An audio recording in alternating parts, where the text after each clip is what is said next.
À une époque pas si lointaine, au milieu des années 2000, j'étais adolescent. Et à cette période, Internet ne ressemblait pas à celui d'aujourd'hui. C'était déjà un espace de liberté, mais c'était surtout moins facile d'accès. Et tout particulièrement quand il était tard le soir, qu'on avait des parents et école le lendemain. Parce que oui, instant boomer désolé, il n'y avait pas de smartphone et de tablette, la 3G était surtout théorique, et les ordi portables étaient moins courants que les gros PC fixes bien encombrants. Et je ne parle même pas des connexions internet pourries, ou du fait qu'il fallait parfois payer à la minute. En bon cliché d'ado, j'avais pourtant envie de veiller en secret, de transgression et de liberté. Je me retrouvais donc à 21h, planqué dans le noir, sous ma couette, à écouter la radio libre de D-Fool sur Skyrock. Les radios libres, c'était des espaces hors du temps. Une sorte de zone grise leur a permis, pendant des années, d'aborder absolument tous les sujets interdits et sulfureux que vous pouvez imaginer, absolument tous. Je trouvais ça fou à l'époque, mais l'émission de D-Fool était en fin de compte plutôt sage et édulcorée par rapport à celle que vous allez retrouver dans ce docu. Et peut-être même, suivant votre âge et votre parcours,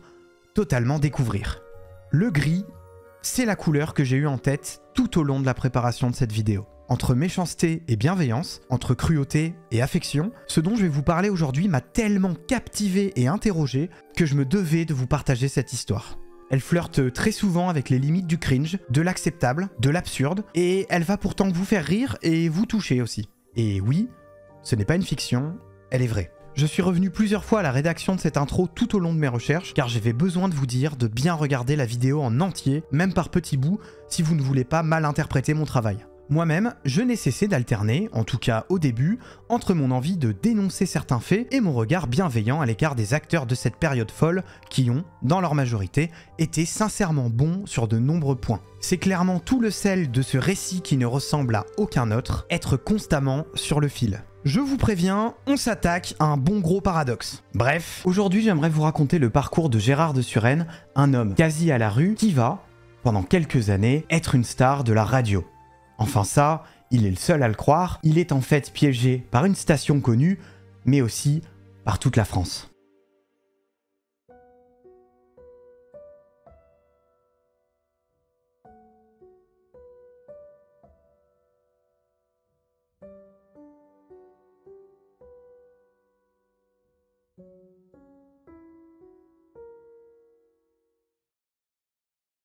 Avant de commencer, sachez que la meilleure façon de me soutenir est sûrement de liker, partager et commenter cette vidéo. Vous pouvez aussi aller me retrouver sur Twitch, j'y suis très souvent, j'y fais des interviews, du gaming, une émission cinéma. J'ai aussi des podcasts qui sont en ligne partout et bien sûr mes réseaux sociaux, Insta, Twitter, le nouveau Discord. Bref, merci beaucoup. Vendredi 22 novembre 2024, je suis en voiture et j'allume la radio. Dans l'émission que j'entends alors est reçu Thibaut Ress, 42 ans, ex-journaliste du Parisien et aujourd'hui indépendant. Il a notamment fait partie de l'équipe ayant réalisé les 2 numéros du magazine Society sur Xavier Dupont de Ligonnès, que j'avais d'ailleurs dévoré en 2020. Les magazines, hein, je précise. Il est aussi auteur et il a sorti, grâce à son travail de recherche, un livre en 2023 sur un fait divers américain non élucidé, l'inconnu de Cleveland. Mais ce jour-là, à la radio, il présente son nouveau livre, Le Conte de minuit, sorti 2 mois plus tôt, en septembre 2024. Ce bouquin a été une mine d'or. Il est à l'origine de ma découverte de cette époque de la radio, et donc du docu que vous visionnez actuellement. Cette vidéo n'a pas pour ambition d'être aussi complète que son ouvrage sur le sujet. De plus, Thibaut est vraiment sympa, et vous allez bien sûr le voir y apparaître. Bref, quand vous aurez terminé, si ce sujet vous a autant fasciné, choqué ou happé que moi, allez acheter son livre pour l'approfondir si vous en avez les moyens. Il y a quelques liens en description. Cette histoire n'est donc pas celle de ma génération, et j'avais envie de me plonger dans cette époque pour voir si j'en avais la même analyse que lui, et si je pouvais vous la raconter à ma manière. Je vous propose donc de revenir dans les années 90.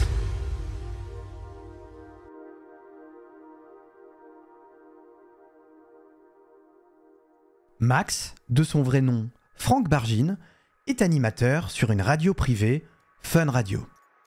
J'insiste sur le mot privé, depuis les années Mitterrand, à l'aube des 80s, il n'y a plus de monopole d'État pour la télévision et la radio. Progressivement, la censure et les brouillages disparaissent, les radios pirates, parfois appelées radios libres, comme celle que l'on peut voir dans le film The Boat That Rocked Good Morning England en français, ne sont plus illégales. Bref, les stations de radio peuvent émettre librement, même si elles ne sont pas portées par le service public français une nouvelle ère. Max travaille donc dans une station connue, et mieux encore, c'est l'animateur le plus en vogue sur ces ondes. Mais il n'a pas toujours été seul sous les projecteurs. Fun Radio est créé dès 1985, mais pourtant, sa popularité n'a réellement explosé qu'au début des années 90. Après un boost d'audience avec les matinales d'Arthur, oui, il y a un temps où il était populaire et où le débauché de chez Skyrock était un vrai plan calculé et payant, le succès continue avec Lovin' Fun, une radio libre gérée par un duo composé du pédiatre Christian Spitz, alias le Doc, et un certain D-Fool. Arthur partira cependant continuer sa carrière chez Europe 1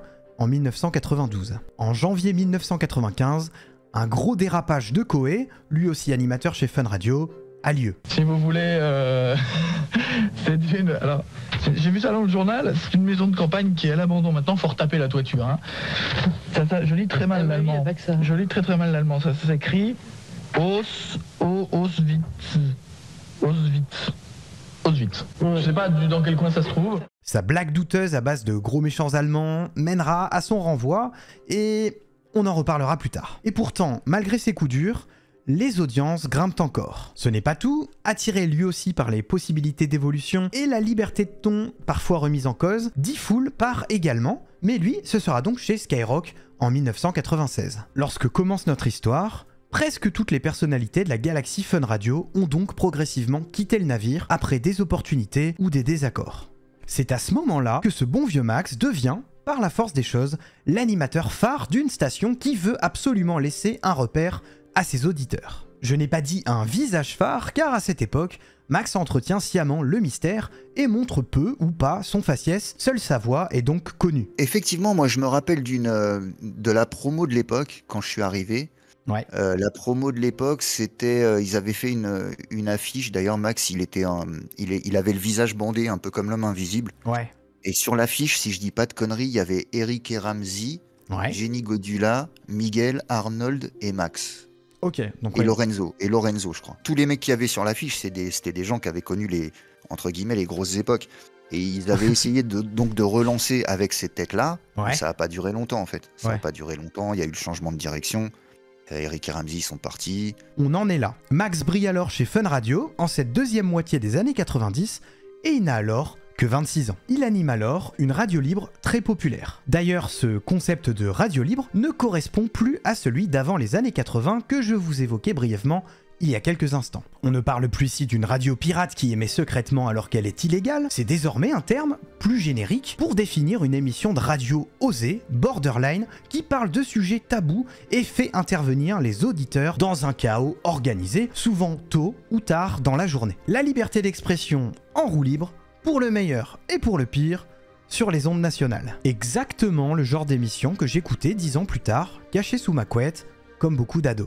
À vrai dire, ils étaient deux à la base sur la nocturne. Pour la saison 1995-1996, Max est en duo avec Jenny Godula. Mais ça, c'était jusqu'à minuit. De 0 à 3 heures, on passait à Max tout seul son moment. Les curseurs étaient poussés à fond. Le bazar radiophonique organisé, c'était sa marque de fabrique et ses fidèles adoraient. Le choix de ce ton décalé et libertaire trouve son inspiration dans certaines émissions radio américaines, et particulièrement celle de Howard Stern, qui eut des répercussions dans le monde entier, et donc sur les lignes éditoriales des radios françaises voulant innover. On retrouvera donc cette énergie que Thibaut qualifiera parfois de punk. Il figure des jeux radiophoniques à base de canulars, dont le plus célèbre restera le Kiki Donc, des gens qui arrivent de partout via le téléphone pour parler de leurs soucis quotidiens, rigoler ou jouer un morceau de guitare à l'antenne. Il y a aussi des auditeurs récurrents qui sont, eux, identifiables, car appelés régulièrement dans l'émission. Ces oiseaux de nuit au profil farfelu sont à la fois les personnages du show de Max, mais aussi des victimes de celui-ci. Françoise de la Courneuve,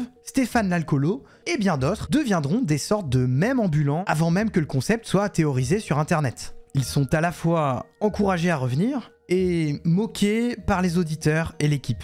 Est-ce qu'on entend des personnages travaillés ou des humains en plein délire? Dur à dire, et c'est clairement ça qui rajoute de l'intérêt à leurs apparitions pour les auditeurs. Car au fond, on y croit, ils existent. Qu'est-ce qui pousse ces personnes abîmées par la vie à revenir à l'antenne et surtout à se prendre au sérieux? Est-ce que c'est la solitude, l'envie de célébrité, la bêtise, la naïveté, la manipulation des équipes de la radio? Parfois les 5, parfois d'autres choses plus positives. On retrouve ici les prémices de cette corde, ou plutôt cette ficelle très très fine sur laquelle Max et ses équipes se tiendront pendant plusieurs années. Disons-le clairement, une radio libre, ça va loin ses borders. En tant qu'auditeur, il est vrai qu'on peut y intervenir assez facilement, d'un coup de téléphone, si on franchit l'étape du standard. Beaucoup de gens s'y essayent et c'est une vraie mine d'or pour l'émission qui va donc renouveler sa galerie de personnalités atypiques. Et surtout, définir en interne, au sein des équipes, les limites à ne pas franchir avec eux pour les conserver et les faire débarquer à l'antenne dès que possible. Il ne faudrait pas trop les fâcher. C'est donc cela l'ingrédient fétiche de sa recette. Les invités ont toujours été le cœur des émissions de Max. On rit avec eux,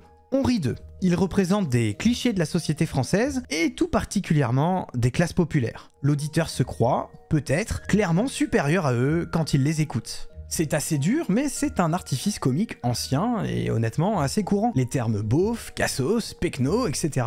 sont légion dans l'humour français. On se moque des classes populaires sans même parfois s'en rendre compte. Ces termes flirtent donc avec la limite. On ne les déteste pas non plus ces gens-là, on les moque dans leurs différences car elles évoquent pour l'un une connaissance, pour l'autre un oncle un peu lourd au repas de famille, ou tout simplement un habitant de notre ville d'origine, ou des clichés répandus. Et ces personnes qui interviennent à l'antenne, est-ce qu'elles le comprennent? Pas toutes. Et même pas sûr. Cette époque, qui, je vous l'accorde, est différente de la nôtre, agitait malgré tout des questionnements. La vision qui semble dominer à cette période-là, c'est celle d'un moment bon enfant. Beaucoup de ces noctambules qui écoutent le show sont en fait des adolescents. Avec le phénomène de groupe, il est certain qu'ils ont dû se dire un truc du style « c'est un jeu auquel on participe tous au fond. Alors oui, on les taquine ces invités, mais on les aime bien malgré tout. » Alors bien sûr, il existe aussi des gens qui avouent qu'ils ressentaient parfois de la gêne, ou trouvaient cela problématique. Un peu comme devant une caméra cachée de François Damiens, pour citer un exemple qui vous parle peut-être, on adore ou on déteste. Ajoutons à cela qu'il est dur de déceler ce qui était vraiment un ressenti d'époque et ce qui est une analyse a posteriori. Même le public de l'émission s'avère paradoxal.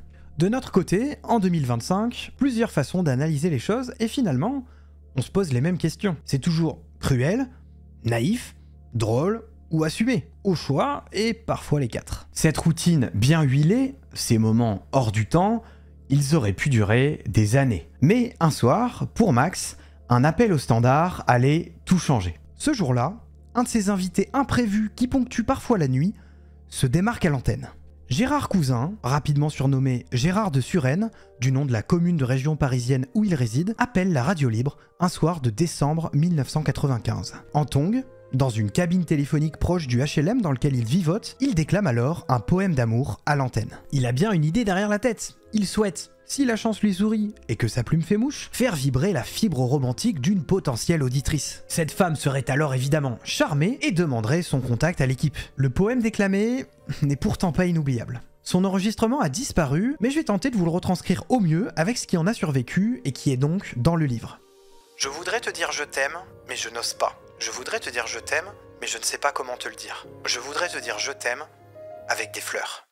Silence dans le studio. La répétition et la pauvreté des vers rend la situation comique. Malgré le courage nécessaire pour le déclamer à l'antenne, Max ne lui épargne pas son verdict. Non mais attends, c'est quoi ce poème de merde? T'en as pas un autre? L'intéressé ne se démonte pas et continue. C'est toujours du même niveau. Mais soudain, le standard s'emballe. L'équipe reçoit des messages et des commentaires hilars d'auditeurs qui saluent la démarche. Ce mec est trop marrant, il fallait oser quand même de venir lire un poème de ce niveau en direct. Faites-le revenir, il est incroyable. Cet élan artistique cache en fait une profonde solitude, un mal-être bien ancré, mais aussi de l'alcoolisme et une mauvaise conscience sur ses choix de vie et familiaux. Gérard est surtout un homme seul. Il est en fait ballotté depuis l'enfance, de famille d'accueil en foyer, de chez sa mère biologique à des solutions de survie toujours plus précaires. Il a grandi cabossé et il est clairement traumatisé par certaines périodes de son existence. Son développement intellectuel, affectif et social, criblé de carences et de déceptions, a fait de lui un adulte paumé,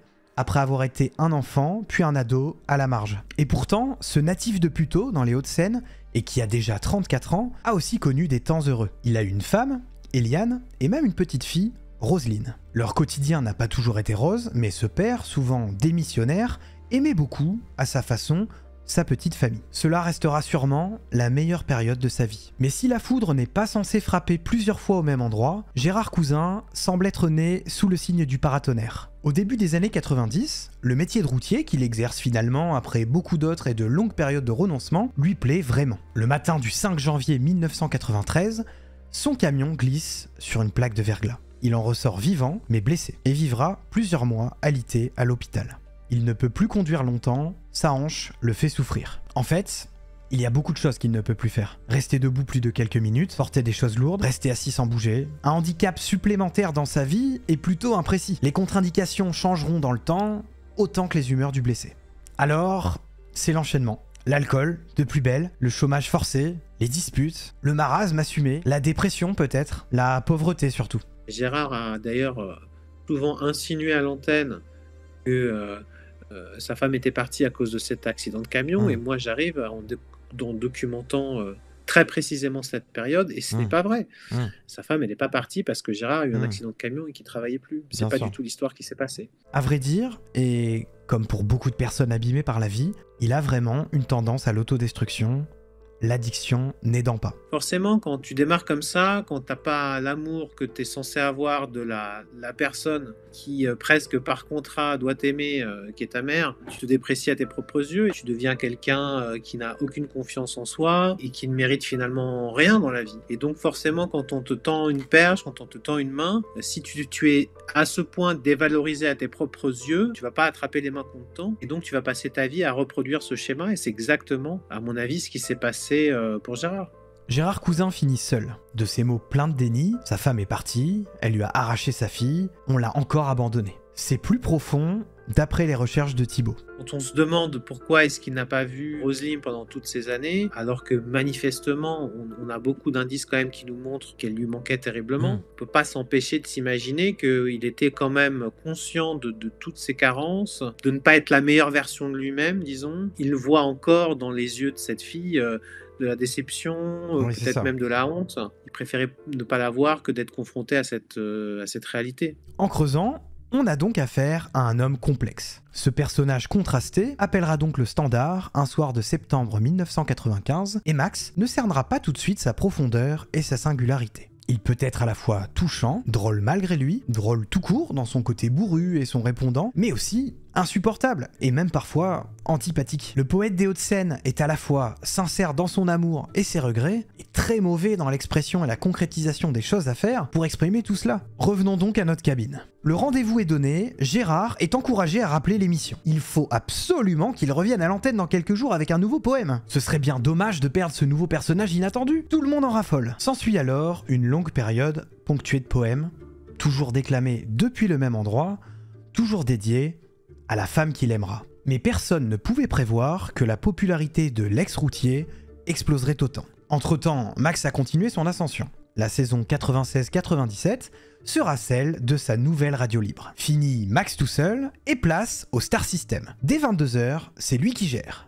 À vrai dire, on retrouve les mêmes ingrédients, les mêmes jeux, les mêmes invités qu'auparavant. C'est avant tout une consécration pour Max. Il a plus de temps d'antenne, et ce, dans des tranches horaires plus écoutées. Et surtout, carte blanche tout le long. Logiquement, Gérard de Suresnes reste donc son invité fétiche. Les sessions d'appel depuis la cabine téléphonique continuent. Avec une différence notable, Max a inversé la tendance. Se moquer des poèmes et du poète, ça a fini par le lasser et à fatiguer les auditeurs. À vrai dire, ça en devenait presque méchant sur la fin, et ce n'était pas l'idée non plus. L'homme s'est finalement avéré touchant, à sa façon, par sa naïveté. Arrière toute donc, changement de stratégie, désormais le courageux romantique se voit complimenté et encouragé par Max et son équipe. Du jour au lendemain, c'est devenu, au dire de tous, un Baudelaire incompris. Une horde de fans, et bien évidemment de jeunes femmes, le complimentent dans toute la France. Étonné au début, cela semble finalement lui faire plaisir. Au fil du temps et des louanges, le Suresnois se laisse donc également aller à des blagues, pas plus réussi que les poèmes. Il paraît sincèrement fier de ses créations, enfin appréciées à leur juste valeur. Autre signe de cette mise en avant, celui qu'on surnommera rapidement GG sera le seul à disposer de jingles personnalisés pendant le show. On sent bien qu'il est le clou du spectacle. De fabuleux poèmes, des histoires drôles, tout ça d'une cabine téléphonique. Et en tongue. C'est avec Gérard. Allô, c'est Gérard. Dans Star System. Alors, je vais raconter ses beaux poèmes.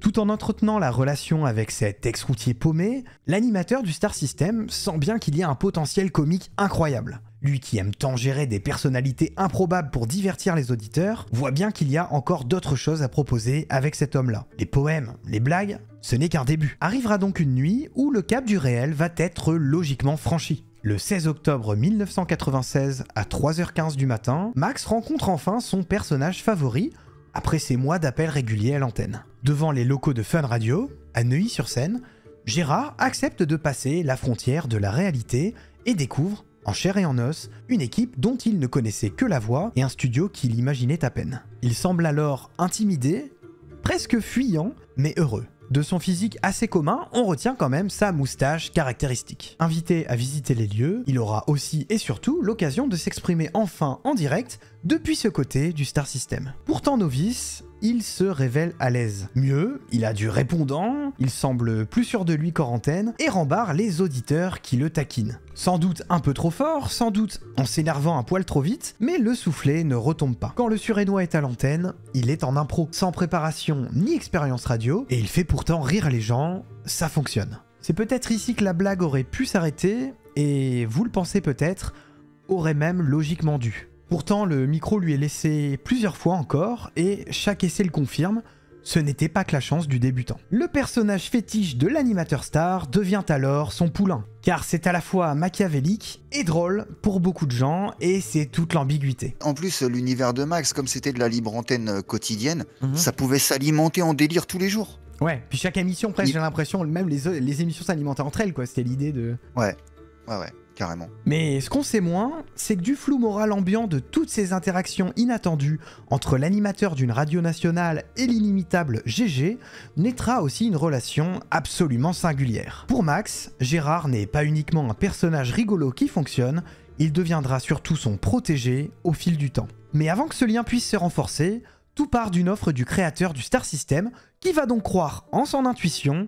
et tenter un pari fou. Max proposera à Gérard Cousin, dit Gérard de Suresnes, une place chez Fun Radio. Gérard, c'est ton débat, c'est toi qui commandes. Ouais, bah, cette machine est Richard dehors. Ok, dehors. Dehors. C'est de la discrimination. Dans ce cas-là, on n'avait pas besoin de t'appeler pour faire changer de nom, d'accord? Mais non, mais pas du tout.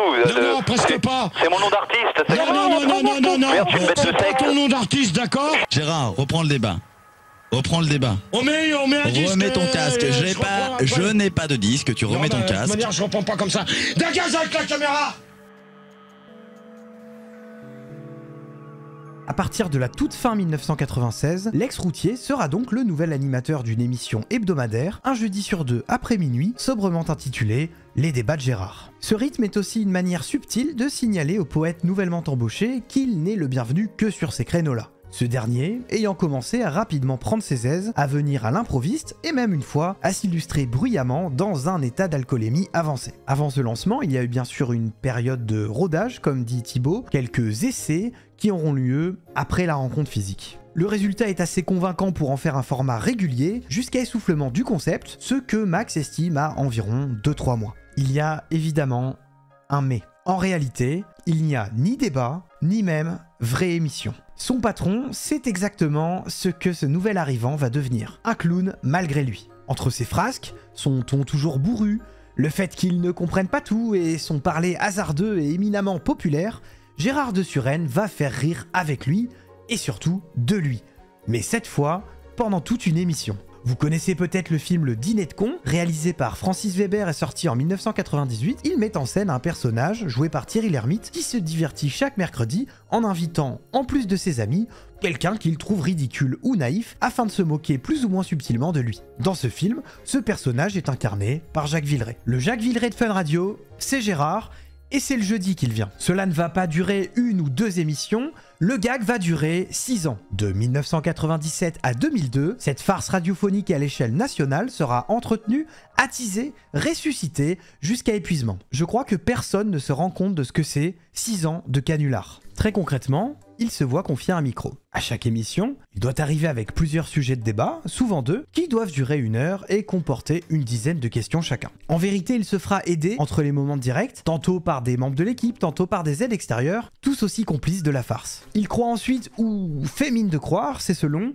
animer des échanges entre des auditeurs soucieux de participer à la conversation autour du thème choisi et qui, évidemment, les passionne. Tout est fait pour énerver l'animateur, couper la parole, faire du bruit, imiter quelqu'un d'autre, se perdre dans sa réponse, répondre des choses incohérentes ou absurdes, aborder des sujets interdits ou tout simplement l'insulter. À vrai dire, même les objets des débats n'ont aucun sens. Les ovnis, les synthétiseurs, la fidélité, les queues de cheval, les slips jaunes, les nains de jardin, ces thèmes ne sont là que pour créer des situations cocasses et potentiellement hilarantes. Ils amènent évidemment alors l'autre question absurde dont je vous propose quelques exemples. Pensez-vous qu'il fait jour à New York quand il est 18h à Paris et qu'il pleut? Avez-vous déjà vu des ovnis dans votre vie? Si oui, pourquoi? Combien coûte une grève en général? Quel est le meilleur moyen de communication quand on n'en a pas? Les tiques sont-ils des maladies qu'on peut avoir en automne? Vous avez l'idée. À vrai dire, le concept même de débat est inexistant dans cette radio libre puisque il semblerait que Gérard ne comprenne pas du tout ce qu'est un débat. Dans sa tête, il s'agirait plutôt de questions qui appellent à une réponse claire, celle qu'il appelle sa solution. Il prend donc plaisir, comme un professeur, à interroger les participants jusqu'à ce que l'un d'entre eux annonce la réponse qu'il semblait attendre. Si elle ne vient pas, il pourra alors les corriger et préciser si cela lui paraissait être évident. À vrai dire, l'effet comique vient aussi beaucoup de son côté orgueilleux. Il refuse souvent d'admettre qu'il ne connaît pas du tout le sujet ou ne comprend même pas la question. Souvent, il botte en touche, répond à côté ou se méprend sur le sens, alimentant le bazar sonore ambiant et déclenchant des réactions en cascade. Il apparaît même parfois hautain ou sûr de lui dans ses réponses, ce qui va augmenter la drôlerie de la situation puisqu'il est souvent complètement à côté. On apprendra donc que la préhistoire s'est déroulée en 1900 et des brouettes, ou que le décalage horaire et le changement d'heure sont grosso modo la même chose. Tout est donc mis en place pour le pousser à bout, et ce, jusque dans les studios. Les autres animateurs et standardistes sont évidemment complices et surtout acteurs. Thibault les qualifie dans son livre de thermostat de l'émission.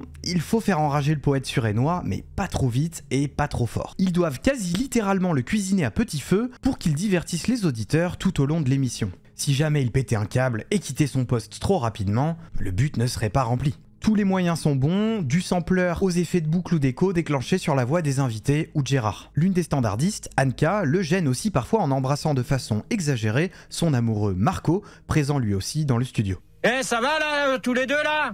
Oh non, mais non. C'est dehors que ça se passe sinon, hein? Le tout est quasiment inaudible, mais parfois aussi hilarant. On ne comprend plus rien et tout le monde hurle. GG le premier. C'est quoi ton premier avis, genre quand tu vois ça d'un œil extérieur, t'es pas encore dans l'émission, tu vois le concept, tu comprends quand même qu'il y a ce côté canular poussé à l'extrême. C'est quoi le premier truc que tu dis quand tu entends Gérard, quand tu vois comment ça se passe la saison 1 par exemple? Bah c'était le bordel, il gueulait beaucoup, et puis même radiophoniquement au niveau des auditeurs et tout, c'était le bordel. Mais voilà, moi je vois le bordel, je me dis c'est un spectacle... C'est un spectacle, c'est un bordel, le mec est barré. C'est attractif. Je me dis c'est attractif. Tu te dis c'est marrant et un truc à en faire, ou tu te dis putain c'est un peu nawak, c'est quoi leur truc? Non, vraiment, moi je suis spectateur, je regarde ce qui se passe. Évidemment qu'il y a une part de moi qui se dit putain ça doit être marrant de participer. Je pense qu'il y a un peu de ça. Peut-être que dès le début, je me suis posé là en me disant putain, j'aimerais bien un jour quand même l'appeler, être au téléphone, moi aussi, faire le con. Ok. Max, évidemment, reste dans l'ombre. Pourtant, il est très présent en coulisses, parfois même alors que Gérard le pense absent ou occupé à autre chose. Thibault Ress, l'auteur du Conte de minuit, le qualifie de premier fan de l'émission. Il est là, caché. Il rigole, il prend de temps en temps un pseudo ou une autre voix pour participer, il intervient parfois si l'émission dérape, faisant mine d'entrer par hasard dans le studio et tentant de calmer sa nouvelle recrue. Mais lors des premiers débats, l'équipe se rend vite compte que la plupart des auditeurs à intervenir en direct sont des ados. Ils ne sont pas souvent fins ou originaux, et leur propension à insulter trop rapidement rend le débat fade et désagréable à écouter. Il faut que les échanges restent drôles et plaisants à suivre. Et pourtant, parfois, c'est juste une cacophonie. Les appelants vont donc être triés progressivement. Les plus pertinents, ceux qui ont du répondant, ceux qui savent improviser sans se décontenancer face à Gérard, sont donc nommés les habituels, d'après un terme qu'il utilisera lui-même en les reconnaissant au début d'une émission à l'autre. Tony, Goldo, Arnett, Megan, Arnold, Luigi ou Caramel, ces noms font partie de l'histoire de l'émission par leur récurrence à l'antenne et leur moment culte. Ils semblent avoir un talent pour comprendre comment fonctionnent les énervements de l'ex-routier, ils savent dans la plupart des cas s'arrêter à temps ou les redéclencher. Petit à petit, pour un auditeur lambda, intervenir dans cette radio libre devient donc quasi impossible. Les habituels sont assez nombreux et ils font bien le job. Alors oui, ils sont officiellement renvoyés de l'antenne par GG à chaque écart, mais ils reviennent à l'infini, avec la complicité du standard, en imitant encore et encore une autre voix et sous un autre pseudo, rendant la situation hilarante. C'est pourtant dur à croire, mais la plupart du temps, il suffit de cela pour qu'ils n'y voient que du feu. C'est donc eux, en plus de l'équipe, qui seront chargés désormais de maintenir le débat à flot et à la limite de l'acceptable. Leurs interventions étaient quand même ultra bien préparées et on sentait bien souvent que c'était des membres de l'équipe qui avaient soit briefé des gens, soit qui appelaient d'eux-mêmes avec des faux noms. Je me souviens de plusieurs fois avoir reconnu Max. Oui. Le délire peut partir dans bien des directions, mais certains sujets sont tabous. Son alcoolisme, son hygiène de vie réputée douteuse, un kyste qu'il aura au cou pendant toute une période, ses relations passées ou présentes, les faisant même intervenir à l'antenne, la mort de Lady Di, celui-ci est inattendu, ou même quelquefois l'absence de sa fille. Et dans les débats de Gérard, c'était d'autant plus marrant que Gérard voulait pas rigoler de ça.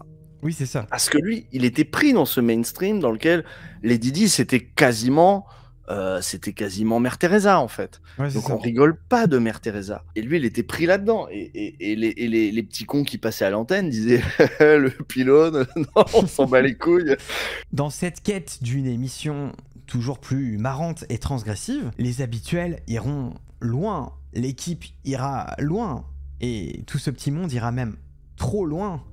Parfois. Et d'ailleurs, on l'entend clairement, quand le Surénois passe un cap dans la vulgarité ou la violence, c'est souvent car ils ont dépassé les bornes. Ou alors c'est un soir où il arrivait dans un état vraisemblablement alcoolisé, même si cela n'était pas courant les jours d'antenne. Ah, et bien sûr, la combinaison des deux cas de figure est évidemment explosive. L'équilibre peut donc bien être rompu. D'ailleurs, vous n'avez qu'à voir les avis sur le net sous certaines vidéos qui reprennent les débats. Il y avait des moments marrants, et il y avait des moments où ça l'était plus du tout, et ce, même pour les fans. Cela tient beaucoup à la gestion des appels par l'équipe. C'est souvent pour cette raison qu'on considère la première saison comme assez désagréable à réécouter. Si on ne pouvait pas toujours passer à l'antenne, il y avait pourtant une autre façon de contacter Gérard, lui envoyer du courrier. Il y aura bien sûr des sessions d'ouverture en live, et il sera évidemment furieux en découvrant les contenus. Le canular est donc vraiment total et permanent, mais vous n'imaginez pas encore peut-être à quel point. L'animateur des débats se fait par exemple aider, entre les émissions,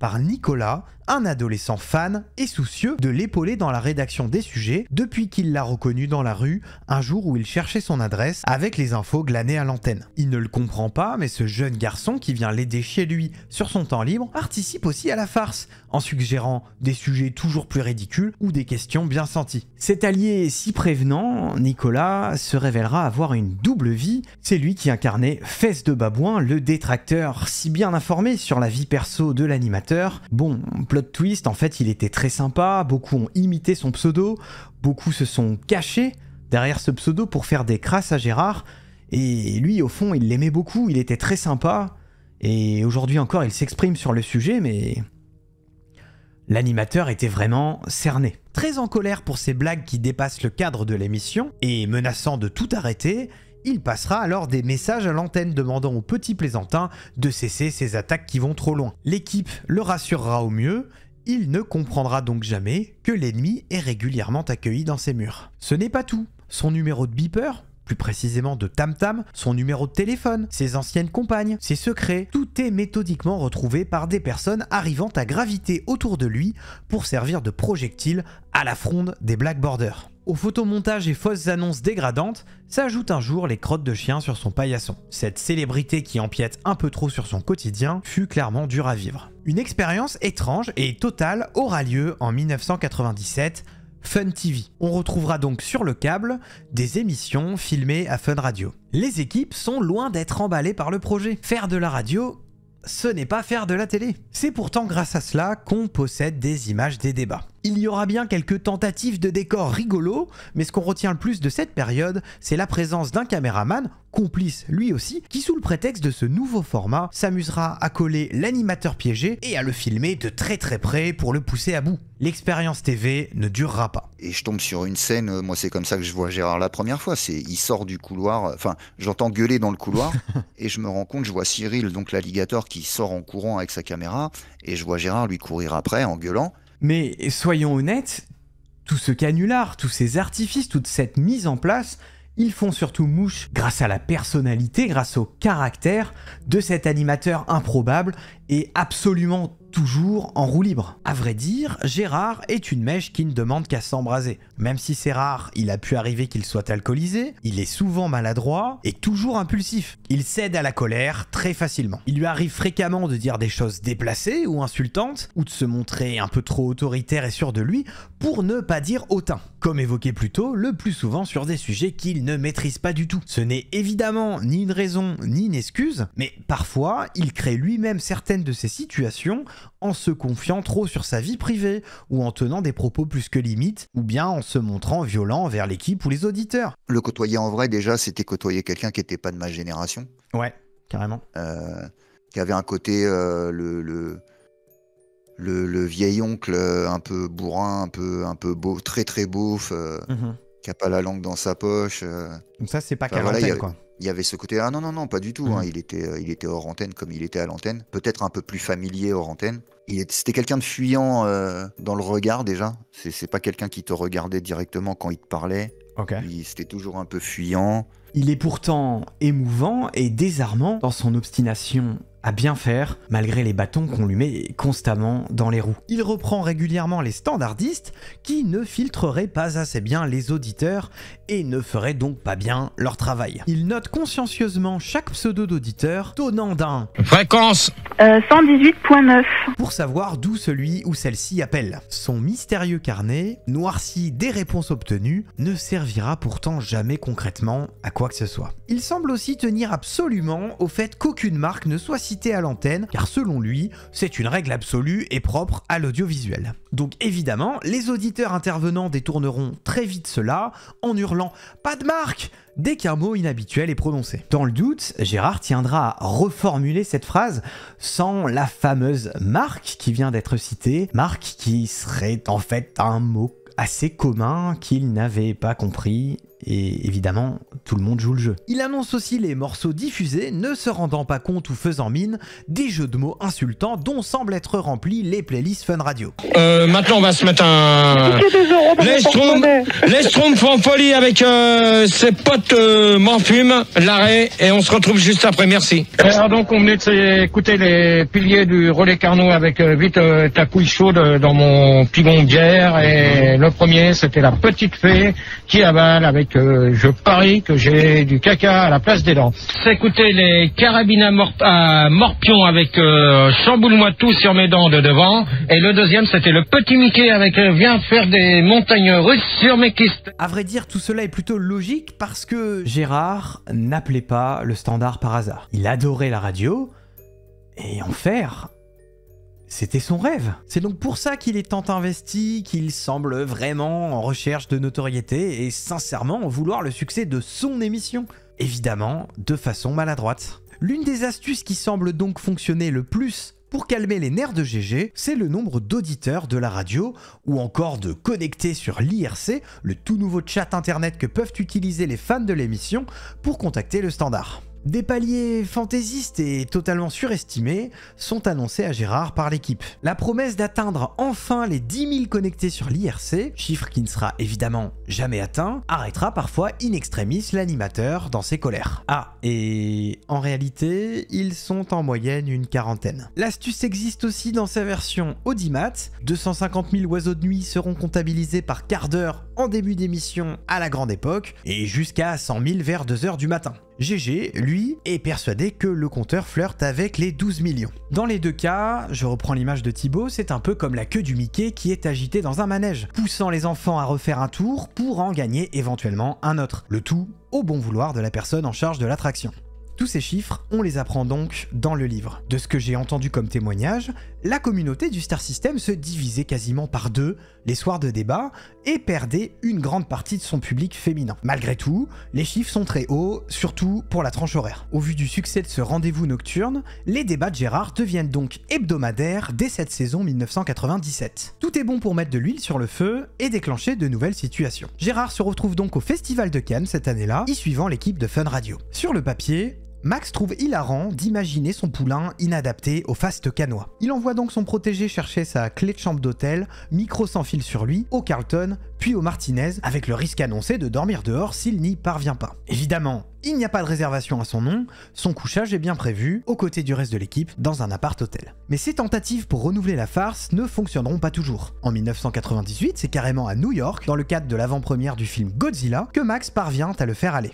Il n'a, bien sûr, jamais voyagé aussi loin. Après Cannes, la promesse de voir encore une fois le Surénois perdu et dépaysé est alléchante et lui promet des moments de direct forts. Mais cette fois, c'est raté. Le maître des débats semble finalement assez blasé, vaguement intéressé et ne retiendra que le luxe de sa chambre d'hôtel. Il n'y aura pas d'autre grand voyage aux frais de la radio. Cette émission est aussi appréciée de certaines personnalités de la radio, de la télévision ou du spectacle et y participeront même des invités désormais célèbres. Jean-Luc Delarue, qui ira jusqu'à faire croire à Gérard qu'il est un sosie de Jean-Luc Delarue, Fred Testo, Jean-Paul Rouve ou encore Cyril Hanouna, ça aussi on en reparlera, toutes ces personnes ont de près ou de loin interagi dans les débats de Gérard. De saison en saison, l'émission se construira une popularité certaine. Le bouche à oreille fonctionnant, sa communauté augmente. Elle connaît des heures de grâce avec des équipes ou des sujets qui, certes, varieront, mais créeront des moments d'anthologie. Et ce malgré ses horaires tardifs, bien qu'il y ait eu un essai sur le matin qui n'a pas fonctionné, malgré son côté bancal et son aspect parfois choquant, tout ceci semble avoir finalement participé à l'identité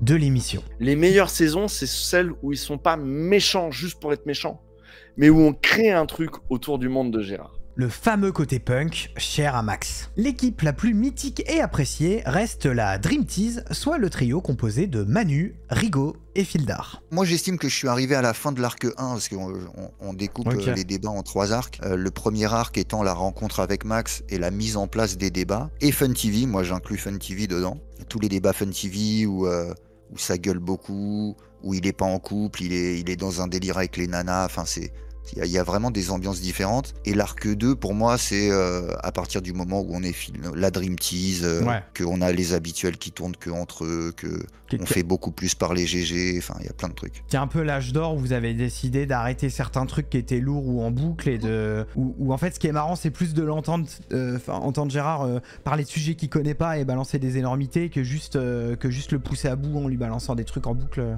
Ouais, bah de toute façon, ça avait fait le tour, hein. Je pense que les premières vagues de débat où ça gueulait, machin et tout, je pense que bon, c'est marrant 5 minutes. C'est assez inexplicable cette alchimie. Gérard se révèle parfois très drôle et encore une fois très touchant. Le plus souvent malgré lui, mais aussi dans ses répliques et ses expressions fétiches. Son phrasé inimitable et sa non-réaction face à des questions absurdes et des habituels jouant le jeu, mais pourtant reconnaissables assez facilement, ont créé des moments mémorables. Je reste sincèrement persuadé que tout le monde, GG compris, s'est marré dans ce studio. Je l'affirme car on a des images, c'est une sorte de querelle infinie entre de grands gamins qui vont loin. Et puis c'est vrai, il est perturbant.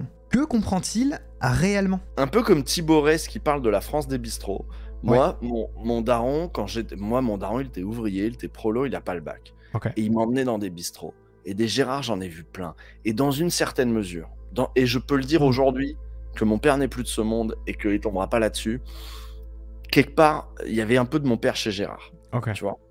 Donc, j'avais à la fois le côté, on se moque, et à la fois, on l'aime. Tu vois, je le regardais pas, Gérard, avec un mépris surplombant absolu.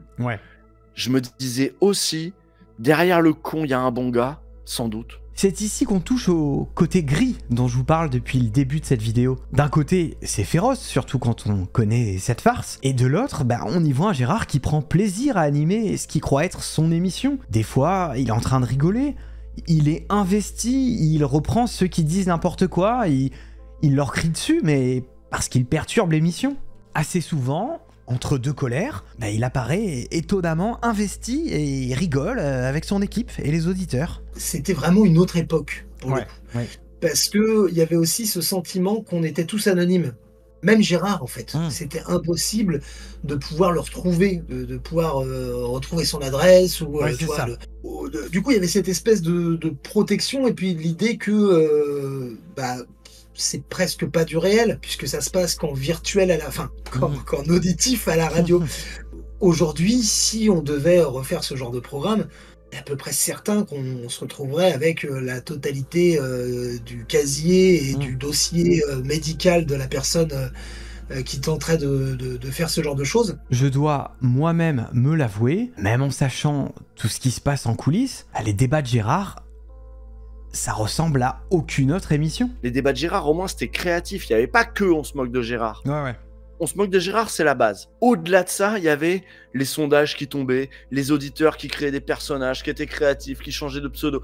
En fait, c'est tout le lore autour de on fait de la radio, on fait un moment, on fait de la rigolade. J'ai à peine effleuré le concept, mais le show regorge de détails, de moments cultes, de références, même si tout n'est pas de qualité égale. Si vous voulez le point de vue d'un youtubeur qui a été lui-même auditeur, je vous conseille la vidéo de Damon, qui a évidemment une lecture différente de la mienne, du fait de son passé, mais son docu permet d'approfondir et de comprendre l'ambiance des débats. C'est-à-dire que je voyais cette émission mourir petit à petit du désintérêt des gens qui étaient passés à autre chose, qui, comme je te disais tout à l'heure, c'est aujourd'hui, moi je suis un des plus jeunes qui ont connu ça à l'époque et je suis pas tout jeune, donc des quadras qui ont leur vie de famille, et je me disais en fait, vu qu'il n'y a plus de porte d'entrée, il faut que je recrée une porte d'entrée en fait pour que l'émission ne meure pas. Et moi-même des fois en fait j'essayais de faire découvrir ça à des gens, mais je devais leur faire un speech. En fait c'est même plus pour mes potes en fait que j'ai fait cette vidéo à l'époque, en mode j'aimerais faire découvrir ce truc là à des gens, mais quand je leur mets des débats ils comprennent pas le délire. Ils entendent juste un mec qui crie et d'autres qui se moquent. Parce que en fait quand tu prends la chose d'un point de vue moral et que tu connais rien du tout de cette histoire,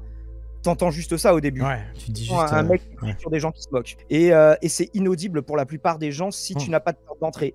Donc j'ai voulu créer cette porte d'entrée pour pouvoir en fait faire rentrer dans le délire de personnes. Il apporte surtout un autre point de vue, sûrement moins sévère et partagé que le mien, et peut-être plus critique de l'animateur, quoique.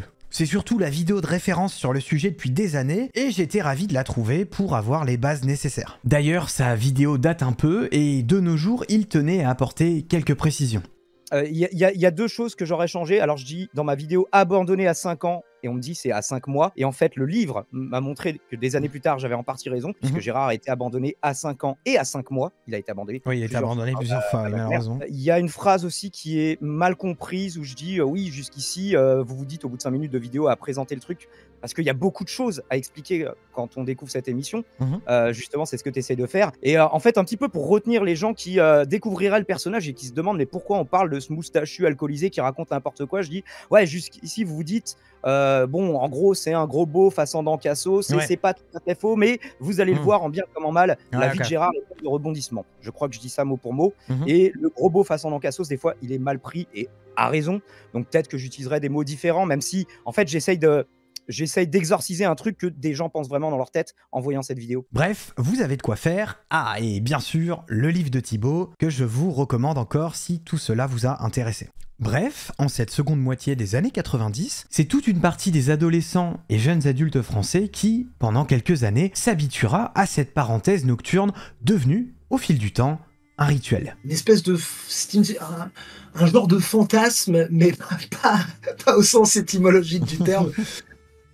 Un fantasme de sale gosse, en fait. Tu vois, pouvoir le souk dans ce qui est censé être un débat sérieux, mais qui au final part dans tous les sens, parce que d'une part, la personne qui tient les rênes ne tient pas grand-chose, et puis que toute la classe en face, et la classe, tu vois, c'est pas juste 3 animateurs dans un studio, c'est des dizaines de milliers d'auditeurs, ont tous décidé de faire n'importe quoi en fait. C'est exactement la même mécanique que celle éprouvée par le Star System. Ah mais je suis le gamin dont Thibaut Rez parle au début. J'écoutais Max le soir parce que, comme il le dit très bien, faut se remettre dans l'époque.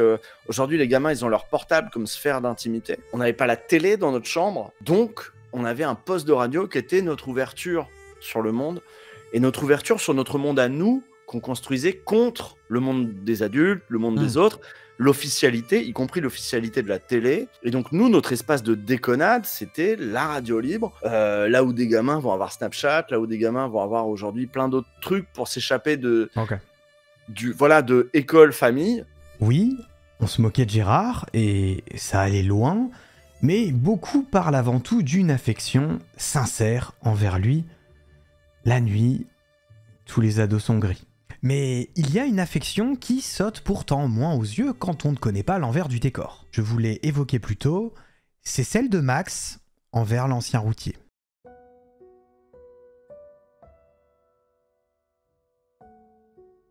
Un pauvre homme est jeté en pâture à la radio devant la France entière, hilar, il se ridiculise et il ne s'en rend pas compte, et des ados morts de rire en redemandent. J'aurais tellement aimé vous dire que l'histoire est aussi simple à analyser que cela. Rappelez-vous du gris. Max, que nous avions laissé dans l'ombre, va réellement devenir l'ami de celui qui l'a pris sous son aile. Et il va en même temps rapidement devenir son mentor. Une relation très particulière, un lien quasi filial, Max, le père, et Gérard, le fils. Et pourtant, leurs âges semblent indiquer l'inverse. Mais ce n'est pas tout. Max vient d'un milieu bourgeois. Il a de l'argent, une voiture, une vie sociale et professionnelle. Il est épanoui, il fait une belle carrière à la radio. De son côté, Gérard est abîmé par la vie. Tout lui manque, ou presque. Un jour, l'ex-routier lui dira qu'il est littéralement comme un père pour lui.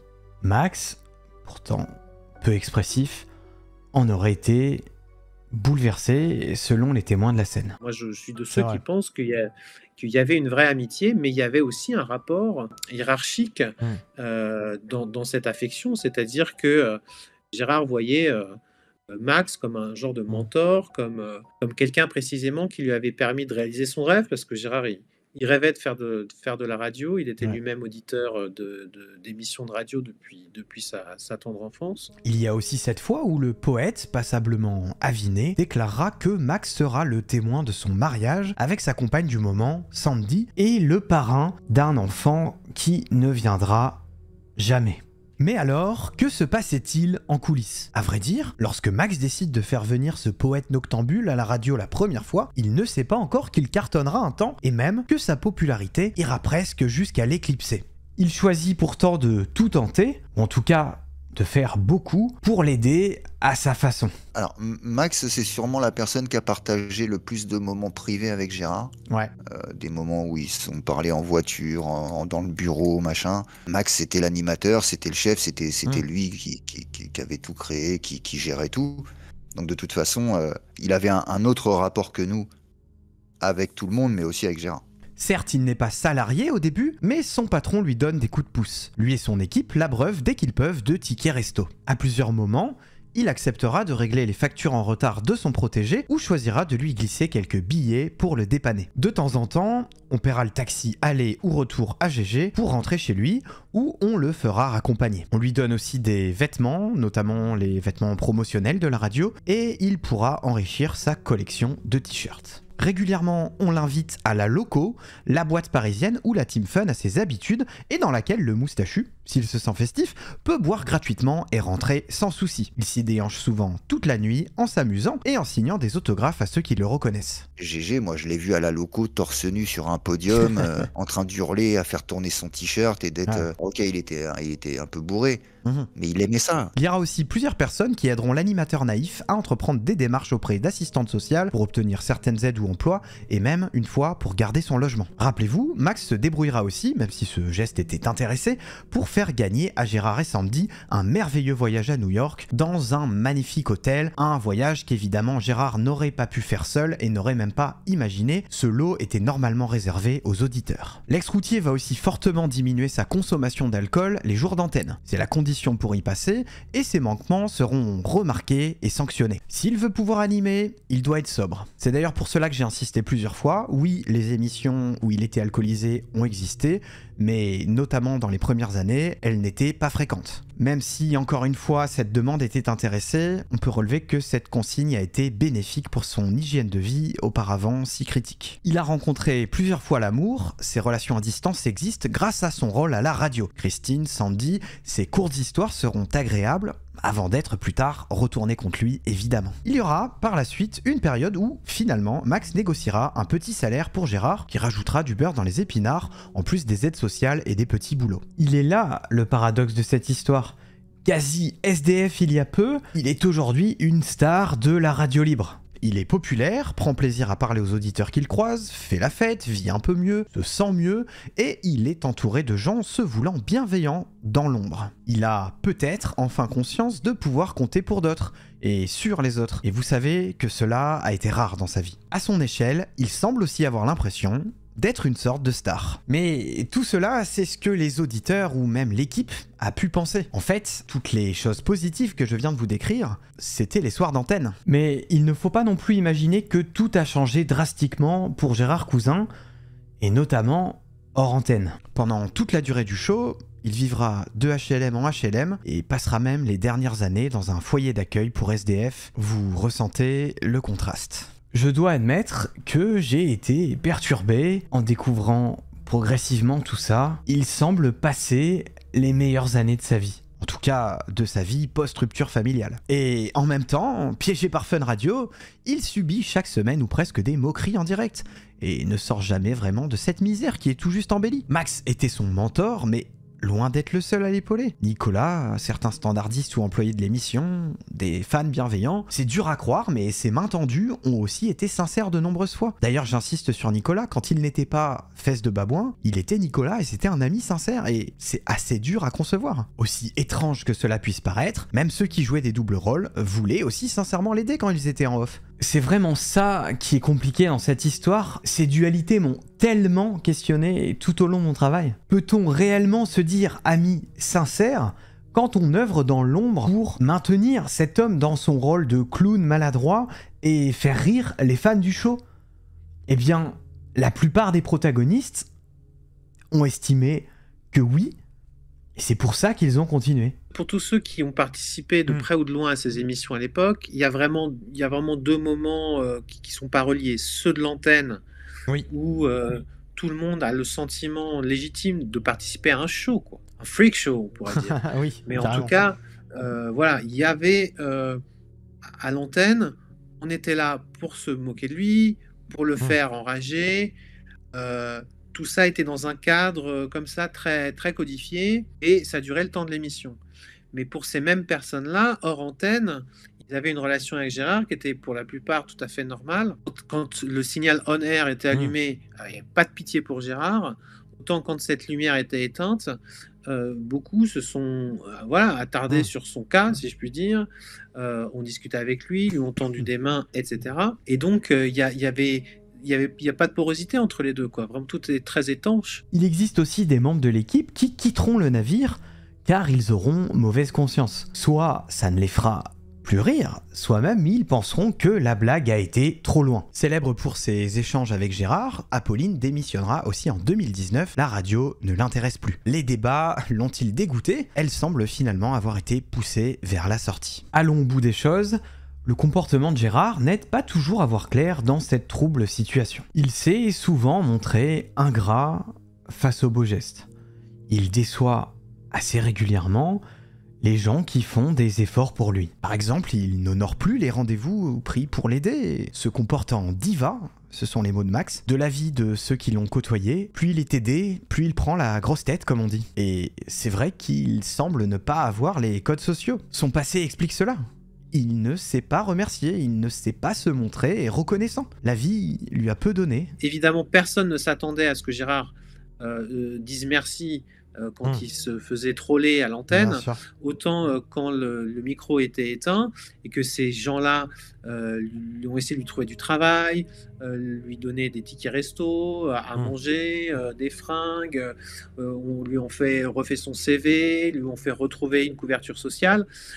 Et ben tous ces gens-là, quand ils faisaient ça, effectivement, s'attendaient à une forme quand même de reconnaissance ou de remerciement. Et le fait est que Gérard était totalement incapable de faire preuve de la moindre reconnaissance chez toutes les personnes que j'ai côtoyées, et beaucoup même, tu vois, lui ont fait des cadeaux aussi bêtes que, tu vois, des clopes, des trucs comme ça. Mais je veux dire que pour Gérard, quand on lui passait une clope, il était tellement content, tu peux pas imaginer, quoi. Je veux dire, peut-être c'est comme si tu lui filais un billet de 500, parce que c'était la même chose. Il était incapable de dire merci, incapable. Et ça renvoie aussi aux carences éducatives qui étaient les siennes. Je ne peux pas croire qu'il était insensible. Simplement, on ne lui a pas expliqué que quand on est sympa à quelqu'un, en échange, il faut au moins lui dire merci. C'est les codes sociaux et comment réagir dans cette situation-là, quoi. On compte donc, malheureusement, de nombreuses personnes ayant baissé les bras dans son entourage ou finissant par ne plus le supporter. Et vu d'un point de vue extérieur, cette histoire est complexe car ce sont aussi les mêmes personnes qui le font marcher parfois. Et puis, les démons du passé le poursuivent toujours dans cette période de sa vie. Exemple le plus marquant, il recommence à boire à outrance, et ce, dès l'obtention du salaire tant demandé à son patron. Lorsqu'il le réalise, Max est furieux. Fin 99, après un débat désastreux sur la corrida, gâché par l'état d'alcoolémie de GG, il lui annonce qu'il ne sera plus payé. Tu mets ton casque là Et on est reparti. Fildar, pour l'instant, c'est pas tu toi gueules qui pas, commande. tu fais ton débat. Gérard, tu fais ton débat. Non mais sérieusement, s'il te plaît. Sérieusement, Gérard. Toi, tu as arrêté avec ça déjà. Tu vas pas commencer. Vous allez me prendre les gens là. Gérard, tu te calmes et tu fais le débat maintenant. T'es pas chez toi. Tu prends le débat, tu es animateur, tu dois gérer. Qu'est-ce qu'il te prend? Allez, ça y est, c'est parti. Il se rend compte qu'il faut calmer le jeu et il annonce qu'il y aura à présent une émission un jeudi sur 3. En 2000, on passe même à une par mois. Ce qui reste central et plutôt dur à entendre, c'est qu'il est avant tout un père très malheureux de ne plus revoir sa fille. Mais malheureusement, les recherches de Thibaut montrent, encore une fois, qu'il y avait un comportement autodestructeur sur ce point. Toutes ces rencontres avec Roselyne se sont soldées par des annulations. Encore une fois, ça dépasse évidemment tous les gens qui l'entourent, mais Gérard Cousin est avant tout torturé. C'est comme s'il se persuadait qu'il ne méritait pas d'être heureux. Ses traumas l'empêchent d'avancer. Alors déjà, c'est sûr, se moquer de lui et exploiter sa misère en quelque sorte et son incompréhension, c'était dur et au fond, ça n'a aidé en rien. À vrai dire, il ne parvient pas à utiliser cette carrière à la radio pour sortir de la précarité, de la non-stabilité. Ok, petite célébrité, les sorties, les tickets resto, l'aide ponctuelle, les cadeaux, les vacances, les soirées, oui, cela améliore le quotidien du poète de Suresnes, mais le reste du temps, il est seul, il boit, il déprime, il vit même plutôt mal cette popularité, et il est au centre d'une farce qui le dépasse. Il m'a fallu admettre que ce n'était pas le seul choix possible. Dans un univers parallèle, ce canular aurait pu l'aider davantage, il aurait peut-être changé de vie. Les acteurs de cette histoire, et Max le premier, témoignent avoir parfois sincèrement cru que l'ex-routier finirait par avoir, je sais pas, un petit poste à la radio. Pourquoi pas du gardiennage? C'est l'idée de Thibaut, il en avait déjà fait par le passé. Un jour, la blague s'arrêterait bien et ce bon vieux GG, s'il se motivait enfin à travailler un minimum, il pourrait sortir la tête de l'eau et rigoler avec eux du passé. S'il était encore nécessaire de le constater, le paradoxe que je vous ai promis en début de vidéo, il est omniprésent dans cette histoire. On veut faire rire de lui, mais aussi l'aider. Et au fond, est-ce même possible? Pire encore, GG veut-il être aidé? C'est une question de fond que beaucoup de travailleurs sociaux se posent face à une misère qui, souvent, les dépasse. Toutes ces questions sont évidemment liées à une autre, plus centrale, mais dont la réponse changerait tout. Gérard était-il conscient de cette farce?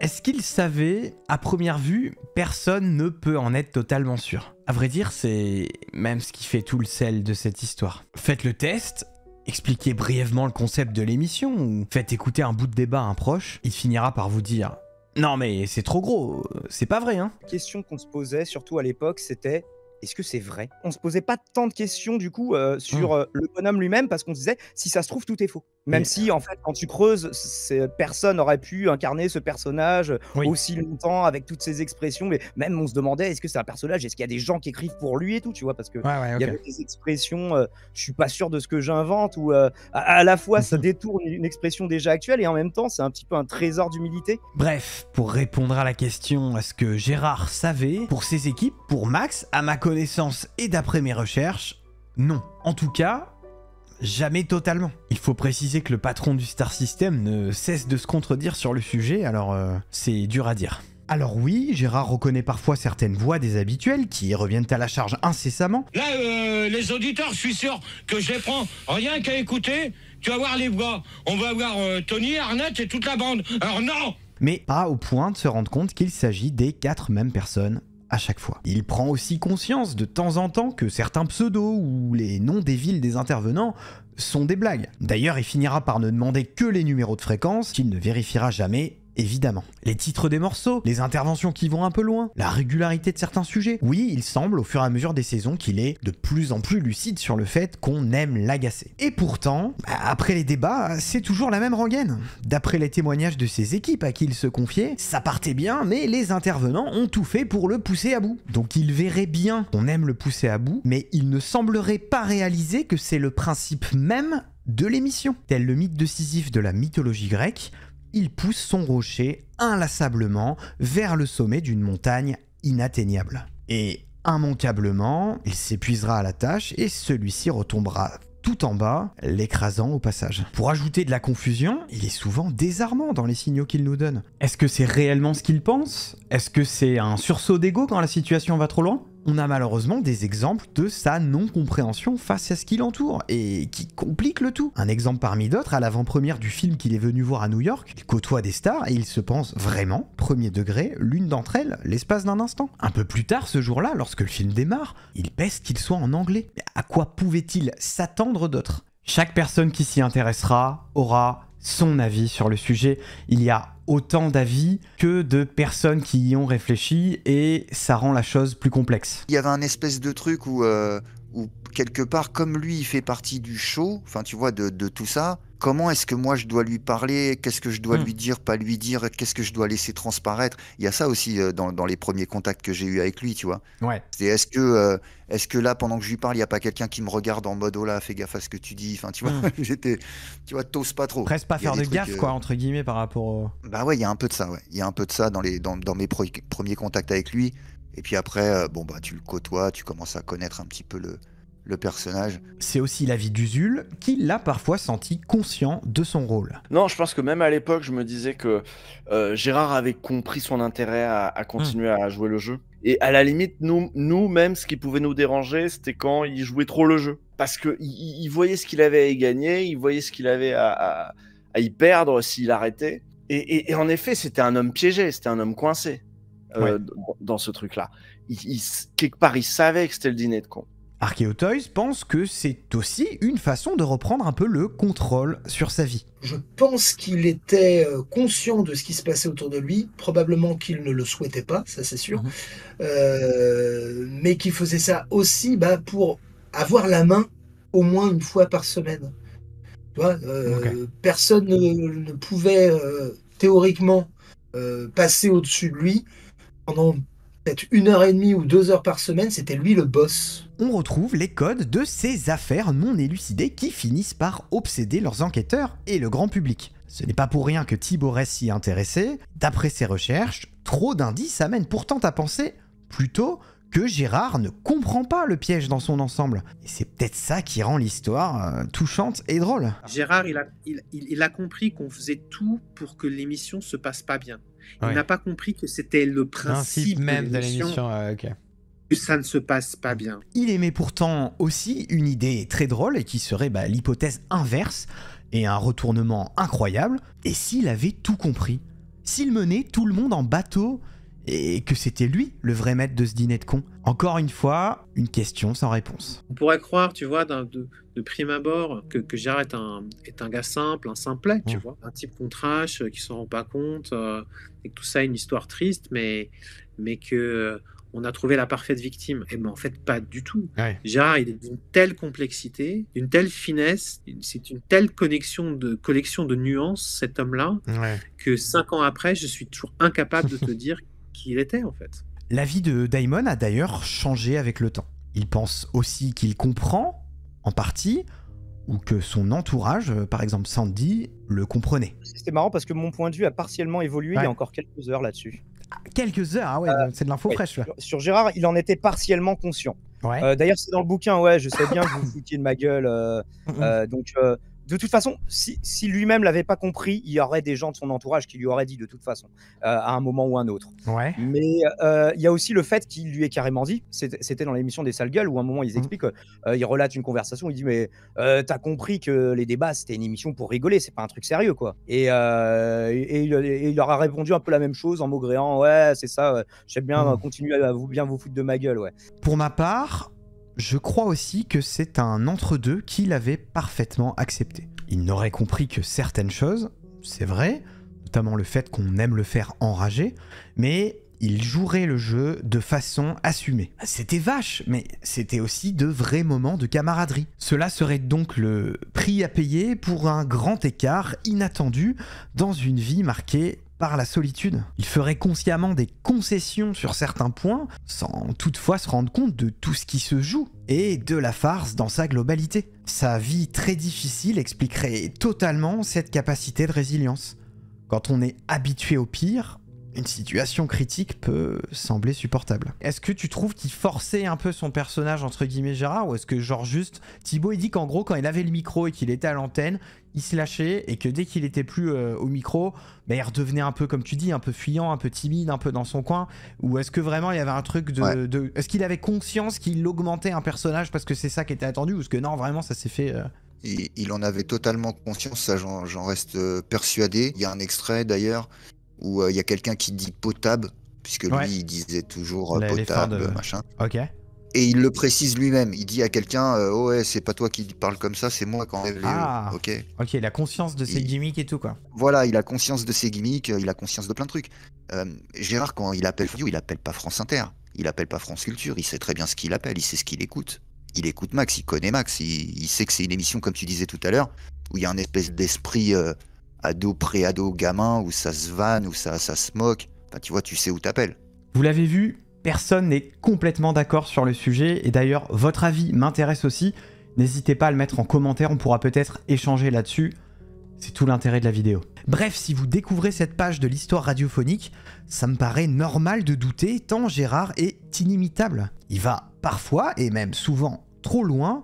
Et si vous écoutez un débat, vous vous direz peut-être « Non mais là, est-ce qu'il s'énerve réellement aussi fort ?» Eh bien, oui, il est souvent très énervé, et premier degré. Cette émission absurde imaginée par Max tient à presque rien, et il est objectivement parfait dans ce rôle. Aujourd'hui, on dirait c'est méta en fait. Oui. Les débats de Gérard, c'est une réflexion sur ce qu'est la radio, sur ce qu'est un animateur, sur à quoi servent les auditeurs, sur ce qu'est un débat, et qui prend tout à rebours pour t'en faire un objet atypique qui te fait réfléchir sur tout le reste de ce qu'est la radio. Finalement, ce serait plutôt les codes d'une émission classique, ou la bienséance, que l'on va tourner en dérision. Tu vois, en fait, cette mascarade-là, eh ben très bien, si tout n'est que mascarade, on va faire une sur-mascarade. Ça serait donc ça, les débats. Une farce méta, un mécanisme jamais élucidé, un animateur parfait qui ne comprendrait jamais totalement qu'il est dupé plus encore que ceux qu'il croit. C'est vraiment fou, c'est extraordinaire au sens premier du terme. On y revient. Comment 6 ans de radio avec des jingles évocateurs, des invités toujours à côté, et une équipe qui se fait régulièrement pincer à jouer dans les deux camps, ne peuvent-ils pas attirer son attention? La bêtise, la naïveté, l'effet de groupe, l'argument d'autorité d'une radio nationale, la manipulation, la gentillesse, tellement de facteurs coïncident. C'est presque de la magie et finalement, on va progressivement l'oublier, ce léger doute qu'on a naturellement eu à la base. C'est elle, la touche finale, qui parachève ce show auquel on finit par adhérer autant que son leader piégé. Ça tient à presque rien et en même temps ça fait tout. Mais évidemment, cela ne pouvait durer éternellement.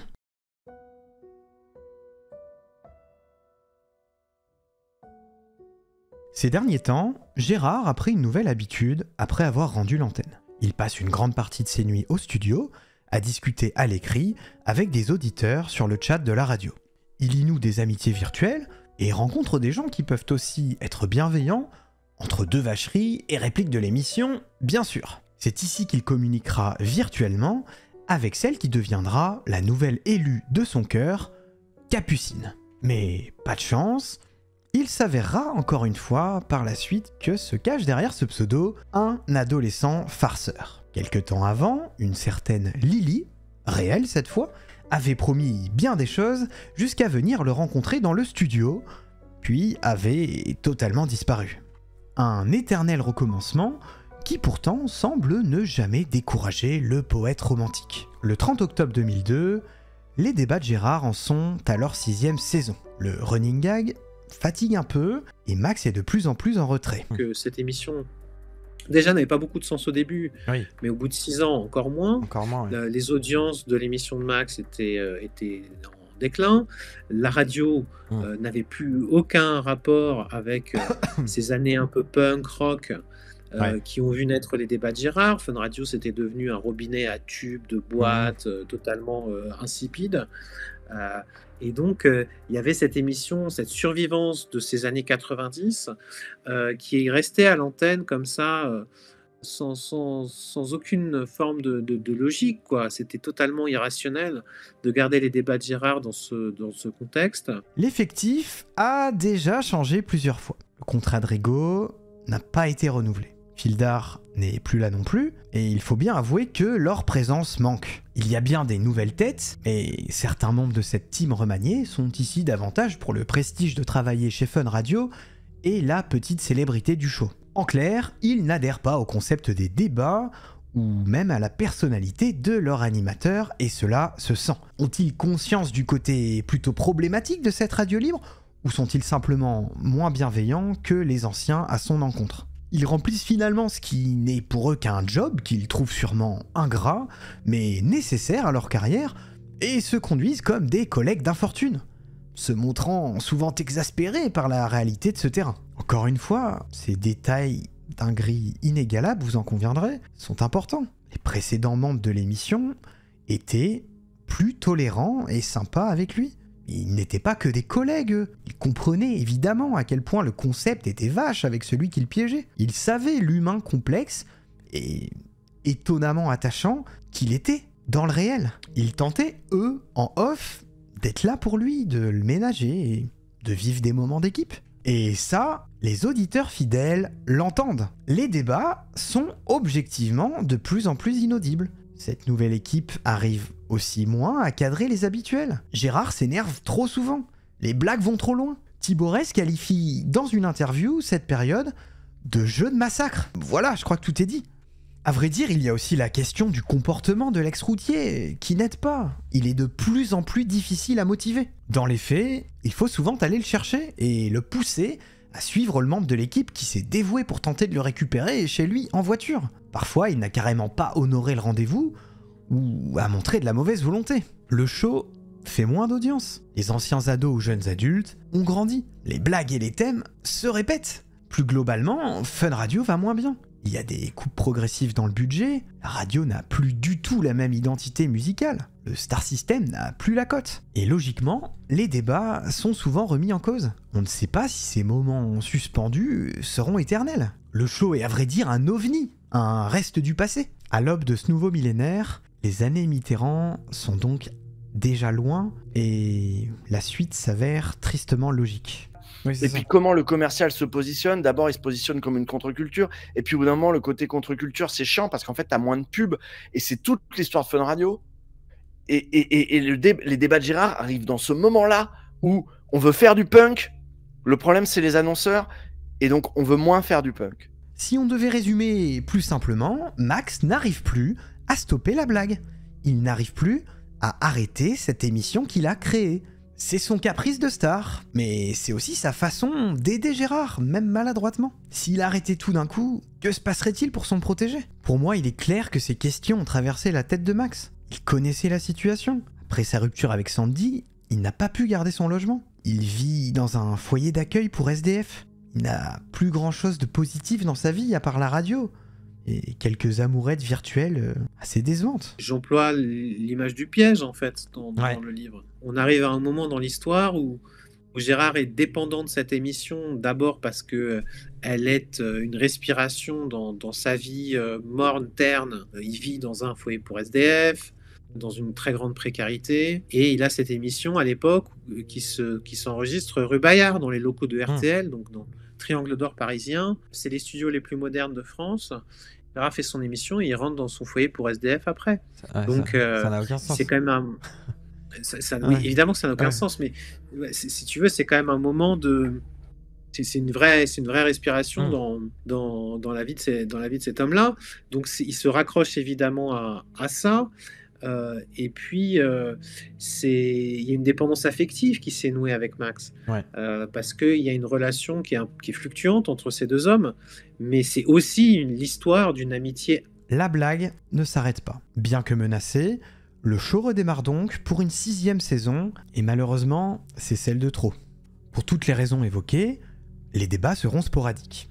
On en compte 17, répartis sur la période 2001-2002, sans qu'aucune forme de régularité n'ait jamais pu être trouvée. Est-ce qu'à ce moment-là de l'histoire, vous pensez comme moi que tout semble indiquer une fin imminente? Et pas la fin heureuse espérée par ceux qui lui voulaient du bien, hein. On sait ni trop quand, ni comment, ni pourquoi, mais c'est inexorable et ça va exploser. On y arrive donc, ce 30 octobre 2002, c'est l'explosion.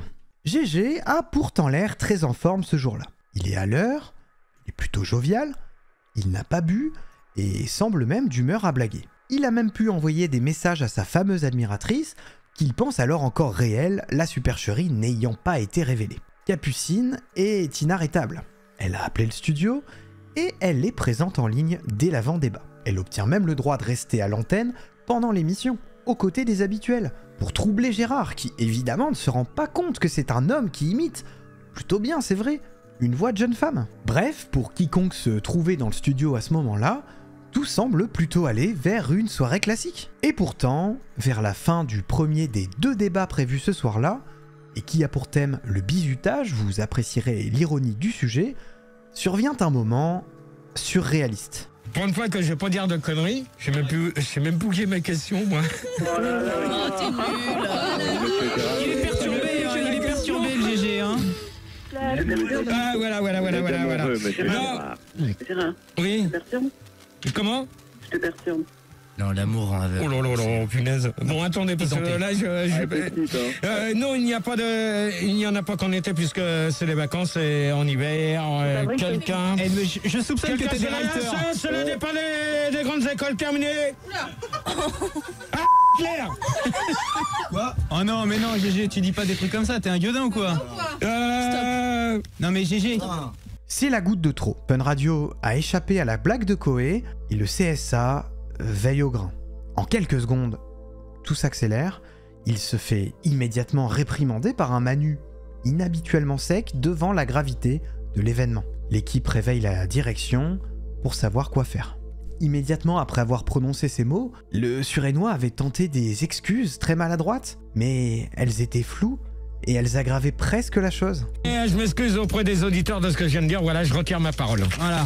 En de bon entendeur, salut pour celui qui a pas compris ce que ça voulait. Oui, GG, Internet. Non, GG, on va mettre un disque et on revient juste après le disque. Non.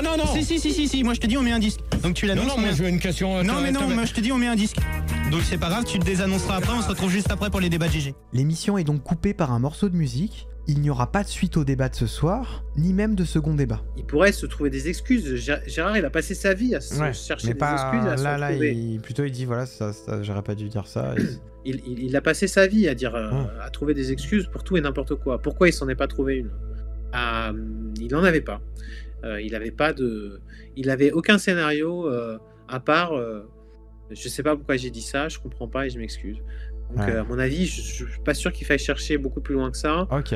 À vrai dire, il n'y aura plus jamais de débat de Gérard. La sanction tombe très rapidement, il ne reviendra plus à l'antenne. C'est fini. La lettre recommandée qu'il recevra est sans appel, il ne doit plus jamais remettre les pieds au studio Fun Radio. Ce moment marquera de nombreux esprits, comme celui d'Arké Auteuil. Je pense que ce moment-là a peut-être marqué la fin de ma préadolescence bête et naïve. Je sais pas si j'aurais écouté la totalité de la saison, peut-être qu'on était déjà un peu moins dedans, on était passé au lycée. Il retournera donc dans le foyer pour SDF, où il habitait déjà depuis de longs mois. Il choisira par la suite de quitter définitivement la région parisienne pour redémarrer une nouvelle vie dans l'Allier, logeant dans un HLM à Montluçon.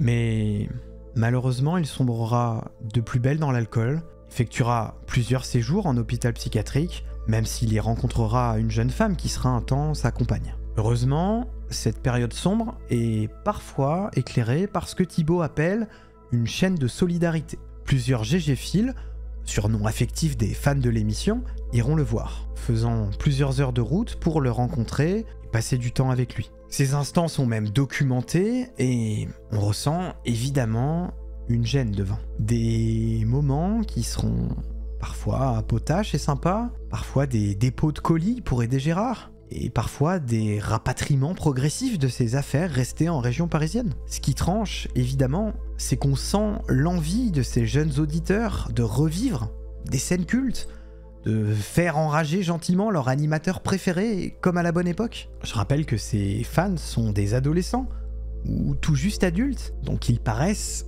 assez logiquement immatures. On ressent qu'ils ne comprennent pas toujours la misère sociale de leur idole avant d'y aller, mais la plupart s'en rendent compte au moment où ils passent le pas de la porte, et ils le retrouvent déprimés, amaigris, affables. Ils vivent donc un moment ensemble qui rappelle à tout le monde que le passé est le passé, mais qui malgré tout réchauffe un peu les cœurs. C'est personnel, mais l'un des épisodes les plus marquants, à mon sens, l'un des plus durs aussi de cette période, c'est une émission de radio sur Fréquence 3. Dans celle-ci, les animateurs, qui semblent tous jeunes, et à vrai dire plutôt déconnectés, appellent l'ex-leader des débats pour savoir comment il va. Il apparaît affaibli, dans le besoin, fait des allers-retours à l'hôpital et dans un état de très grande précarité.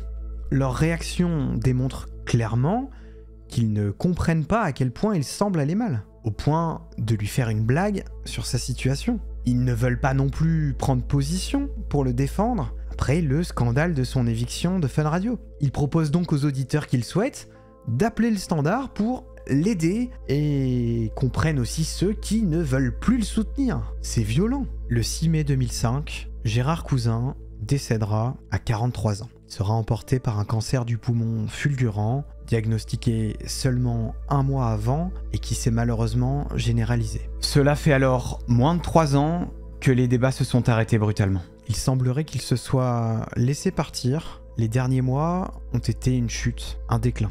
Il n'avait plus d'amis, ou presque, hormis Kevin, ancien auditeur sincère qui, lui aussi, venait le voir régulièrement, sans attente, et l'a beaucoup aidé. Il y avait bien quelques voisins, mais il s'agissait toujours d'un homme seul. Je vous propose d'écouter le communiqué très étrange de Max, qui, sous le coup de l'émotion, décida de briser une seule fois le tabou Gérard de Suresnes et improvisa ceci. J'ai un autre message également très personnel que je tenais à faire passer dès le début de la soirée. Et toute l'équipe bien sûr se joint à moi, encore plus des gens comme Manu dont je vais parler, qu'il a extrêmement bien connu. C'est le Gérard de Suresnes, notre Gérard de Suresnes qui on l'a appris en fin de compte par votre intermédiaire il y a un jour ou deux. On a vérifié l'information, il est vrai, c'est pour ça qu'hier nous ne l'avons pas fait. J'ai toujours une pensée affective pour Gérard, et voilà, en apprenant la nouvelle en début de semaine, forcément on a été tous, moi le premier, extrêmement touché, et donc on a une pensée pour lui, où il se trouve, ainsi que sa famille ou des gens de son entourage proche peut-être qui nous écoutent ce soir, ou des gens qui effectivement qui ont été fans de Gérard et qui nous en ont parlé à plusieurs reprises. Donc voilà, il était bien évident qu'on allait en toucher un mot, c'est chose faite, on reviendra pas là-dessus, on rentrera pas dans les détails, c'est pas le but de la manœuvre, mais c'était le strict minimum de rendre hommage à Gérard, qui était, pour ceux qui ne le connaissaient pas, un auditeur fidèle qui intervenait très souvent sur les débuts de mes émissions il y a une dizaine d'années, et qui venait très régulièrement nous rendre une visite dans les studios. Bien que célèbre pendant quelques années dans toute la francophonie qui diffusait Fun Radio, et ce, pour des milliers et des milliers d'auditeurs, Gérard Cousin sera enterré dans le carré des Indigents à Désertine, près de Montluçon, n'ayant ni argent ni famille connue au moment de son décès. C'est malheureusement ce triste paradoxe que j'ai besoin d'aborder avec vous avant d'évoquer son héritage.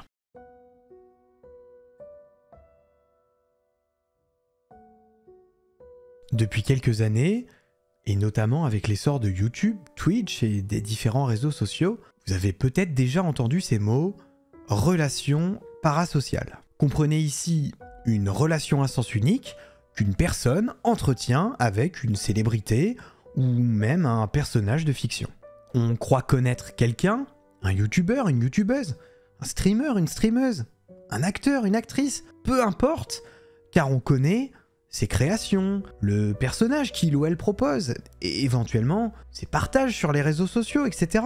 Et de très loin, le meilleur exemple que je connaisse, c'est le cas du youtubeur de vulgarisation scientifique Dirty Biology. Il a sorti en 2022 une vidéo qui explique très clairement ce qu'est une relation parasociale. Et en vrai, elle est cool. Sauf que, ironie du sort, quelque temps après, Mediapart a publié un très long article regroupant les accusations et témoignages de plusieurs femmes contre lui. À ce moment-là, j'ai vu et entendu beaucoup de gens le défendre.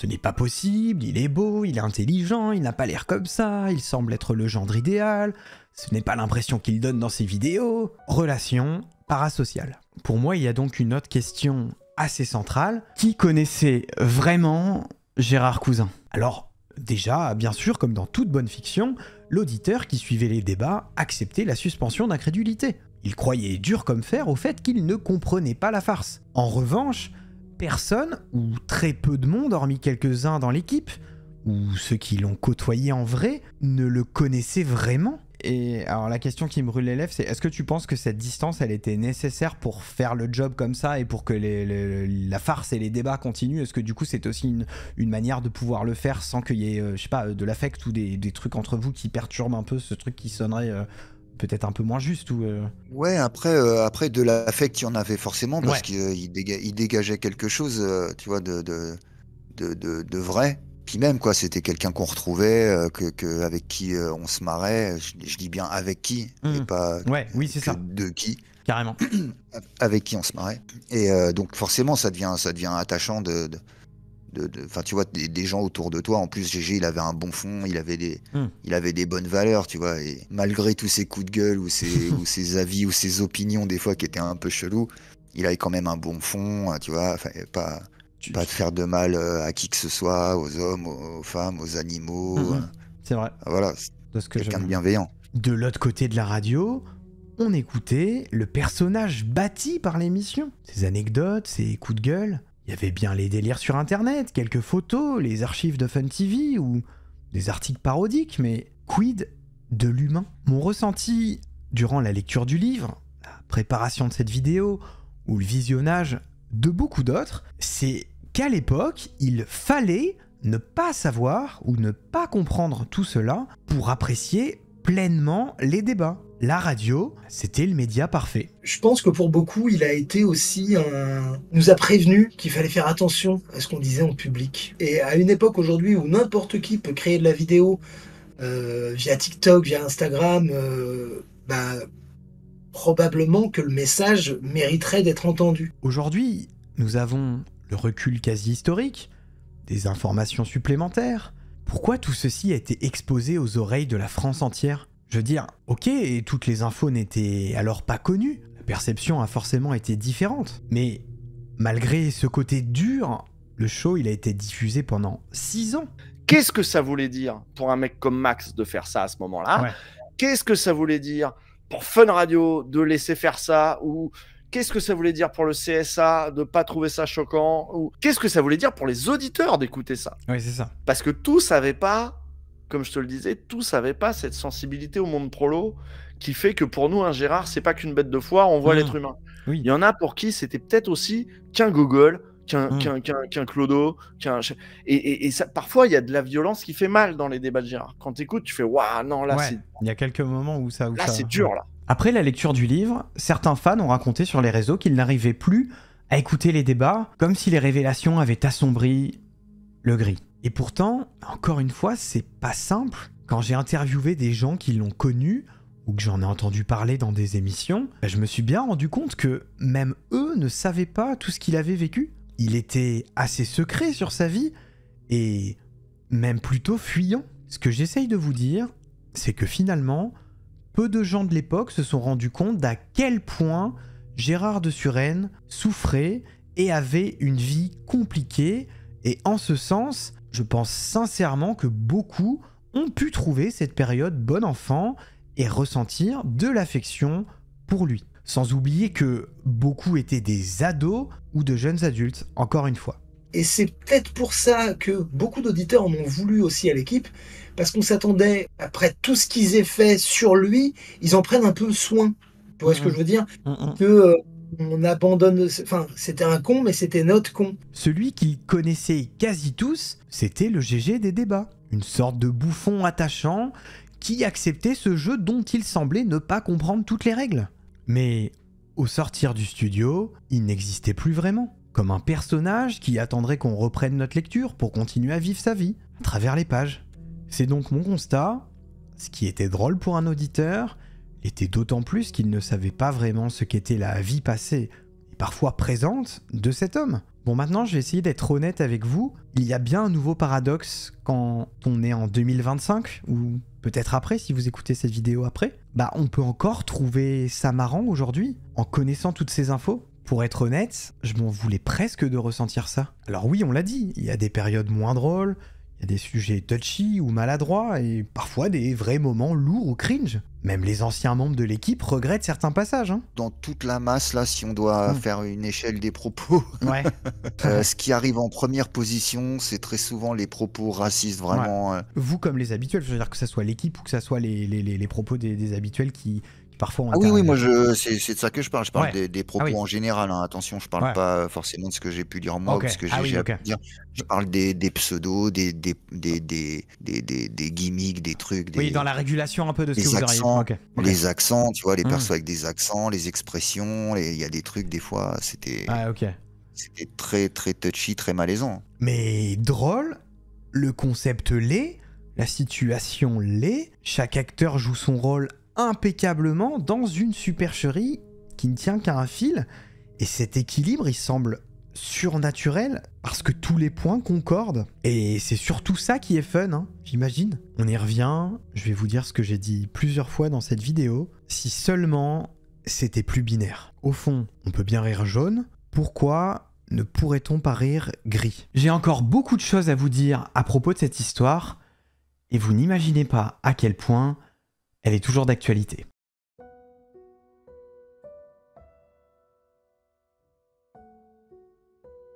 Je crois que ce qui m'a le plus étonné dans mes recherches, c'est l'héritage des débats de Gérard. Quand j'ai choisi d'entrer dans cet univers et de découvrir cette communauté, plus de 25 ans après, je ne m'attendais absolument pas à cela. C'était vertigineux. L'émission est encore extrêmement présente dans la vie d'anciens auditeurs qui se comptent par milliers. On retrouve plusieurs groupes Facebook actifs de nos jours où s'échangent répliques cultes, photos, vidéos d'archives, anecdotes, avis sur tel ou tel point, etc. À vrai dire, les ex-fans ont été rejoints plus tard par d'autres qui n'ont pas connu les joies du direct, mais heureusement, les archives pullulent sur YouTube.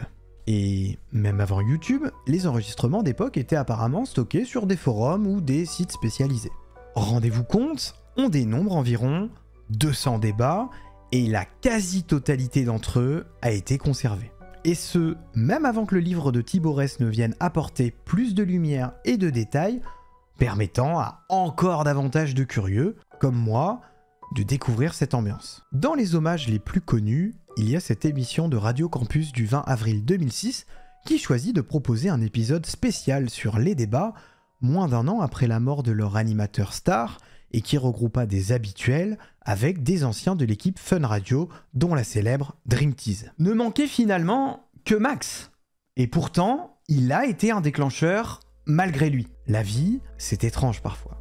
C'est en entendant le nom du speaker du Stade de France, qui fut salué après le soir du vendredi 13 novembre 2015 pour son sang-froid et sa capacité à calmer la foule, que Thibaut eut l'idée de se replonger dans cet univers. Ce speaker, c'était Max. Il aura fait de la radio, de la web radio, de la télévision.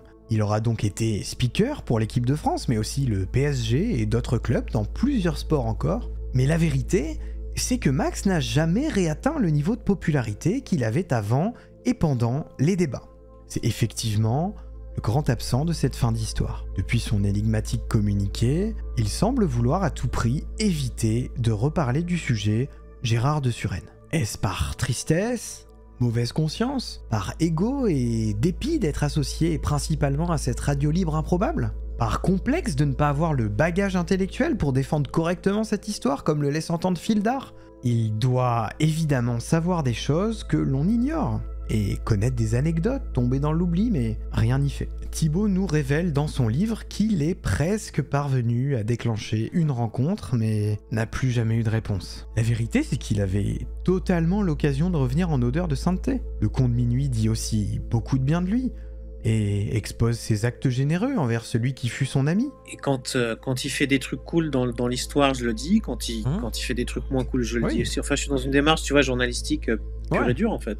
Mais malheureusement, il a choisi de ne pas en parler, voire de parfois laisser entendre qu'il s'agissait de fake news à travers des lives TikTok qui n'ont honnêtement aucun sens. Il ne sort jamais de son personnage mystérieux, et c'est un beau gâchis pour celui qui a été l'emblème du cool et a inspiré beaucoup de gens. Max avait un talent.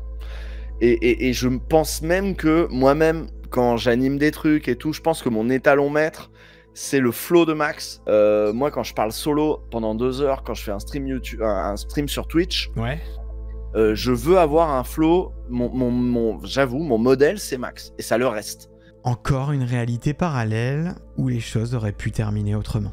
Je pense que je le disais dans ma vidéo, en fait, qu'il n'a pas envie de vivre le reste de sa vie professionnelle à l'ombre d'un moustachu trépassé. Et je pense que pour quelqu'un qui a eu la carrière qu'il a eue et qui a été la star qu'il a été, se dire finalement l'apogée de ma carrière, ce pourquoi les gens se souviennent de ce que j'ai fait, c'est pas quand j'étais speaker pour l'équipe de France, c'est pas quand j'étais présent à l'attentat au Stade de France, c'est pas quand j'étais là dès les années 80, c'est pas pour mes balades nocturnes, c'est pas pour mes kikis. Donc non, les gens résume ma carrière au débat de Gérard, il résume ma carrière à une farce un peu cruelle. Il faut aussi évoquer la web radio Les Sales Gueules, qui ne tournait pas qu'autour de ce sujet, mais qui a entretenu régulièrement le souvenir de cette période et a notamment proposé une émission spéciale pour les 8 ans du décès du mythique Surénois en 2013. Et pour cause, elle était la création de Manu et Rigaud. Ils étaient accompagnés de leur pote Tom, et aujourd'hui, ils sont sur Twitch en trio. Ça s'appelle La Salle Diff. On n'y parle pas que des débats, bien sûr, mais si vous voulez prolonger votre plongée dans cet univers, c'est le stream à suivre car ils invitent beaucoup de protagonistes de cette époque. Big up à eux. Et en fait, quand on a commencé, on en parlait très peu de Gérard, et finalement, les gens nous en parlaient parce qu'ils nous connaissaient de ça. Les gens nous en parlaient, mais on n'en faisait pas un sujet. Et un jour, les gens nous en parlaient tellement qu'on a décidé de faire une émission spéciale, tu vois, genre en mode, vas-y, on en parle une fois pour toutes. Je vous ai bien sûr parlé de la vidéo de Damon, qui est sûrement la plus connue. Il existe aussi des interviews d'anciens habituels, d'autres archives encore tirées de d'autres émissions dans lesquelles apparaissent Gérard, ou des débats, tout simplement. Bref, c'est abyssal, je vous préviens, mais vous avez de quoi faire et vous allez être étonné de tout ce qu'il existe. Et ce qui est fou, c'est que finalement, on commémore une émission qu'on adore, mais qu'on n'aimerait pas voir ressusciter, tu vois, quelque part. Parce que il y a quand même la dimension assez horrible, assez noire du concept même. Et en fait, c'est un petit peu une sorte de, quand on le réécoute, je disais ça à Thibaut, une sorte de nostalgie coupable, tu vois. C'est à la fois, ça te ramène dans une période où tu te posais pas toutes ces questions aussi. Où tu étais peut-être un petit peu plus insouciant, et du coup, tu prends du plaisir à retomber dedans, tout en cringeant de l'image que tu en as aujourd'hui. J'aimerais, pour finir, revenir sur le cas Cyril Hanouna que j'avais sciemment laissé de côté parmi les invités célèbres des débats. Pour moi, il est impossible de ne pas faire le parallèle avec son émission TPMP. Un show improbable qui détruit violemment ses chroniqueurs. Moi, j'y vois clairement un lien, j'ai donc demandé à Rigaud s'il était d'accord. T'as des séquences où tu te dis, mais c'est du Gérard, en fait. Oui, c'est ça. Je me rappelle d'une des dernières séquences de fin d'année. Il y a eu une fin d'année où il y avait Francis Lalanne sur le plateau, qui se met à parler d'un auteur mort. Et Hanouna est mort de rire. Hanouna ne peut plus s'arrêter de rigoler, et l'autre, il fait des grands yeux. C'est devenu un mème, d'ailleurs. L'image de Lalanne qui a les yeux grands ouverts, c'est très connu. Mais ce moment-là, c'est du débat de Gérard, mais pur et dur, quoi. En mode, il le respecte pur et dur, pas. Non, pur et dur, non, parce que l'autre, il rigole pendant que ça parle d'un mort. Enfin, il y a un malaise qui est incroyable.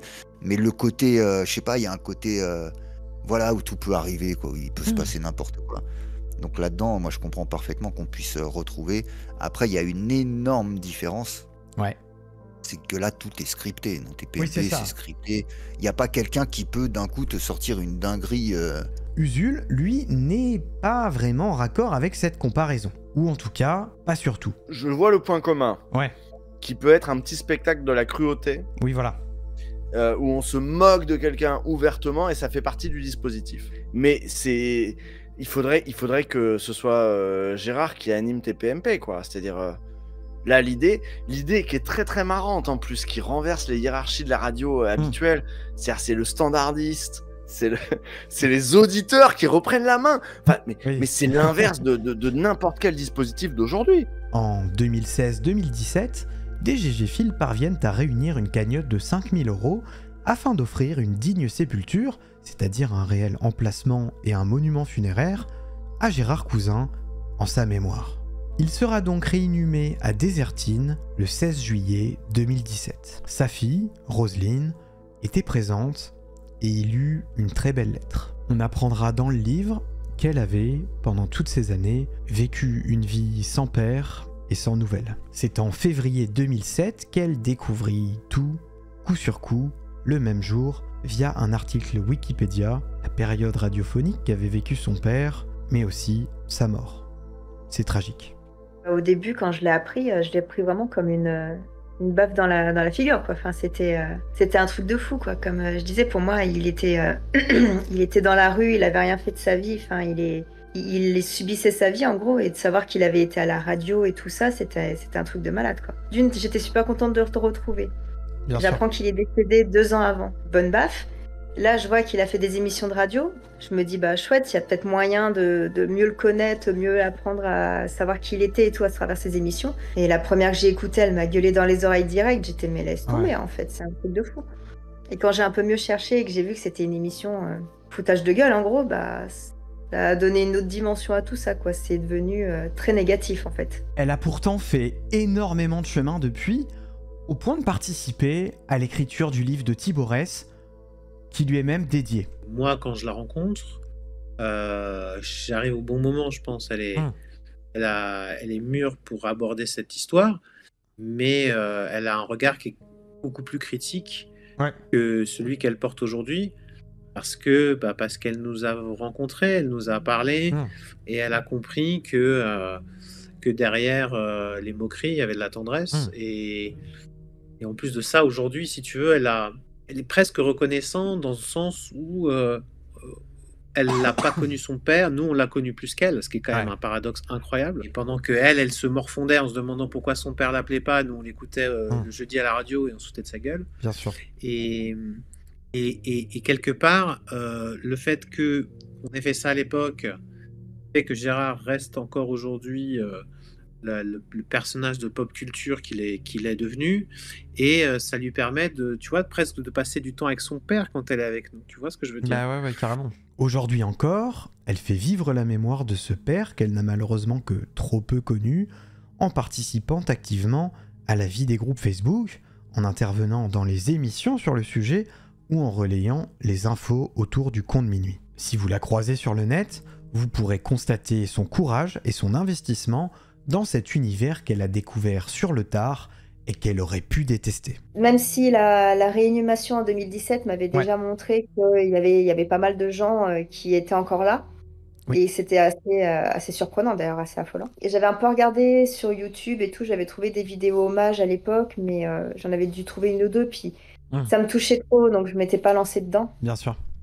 Là, j'arrive plus maintenant parce que j'ai pris plus de recul et puis plus d'âge aussi. C'est le temps de faire son deuil, en gros. Au début, quand je voyais ça, c'était encore tout seul. Donc forcément, tu le prends pas pareil que 20 ans après. Bien sûr.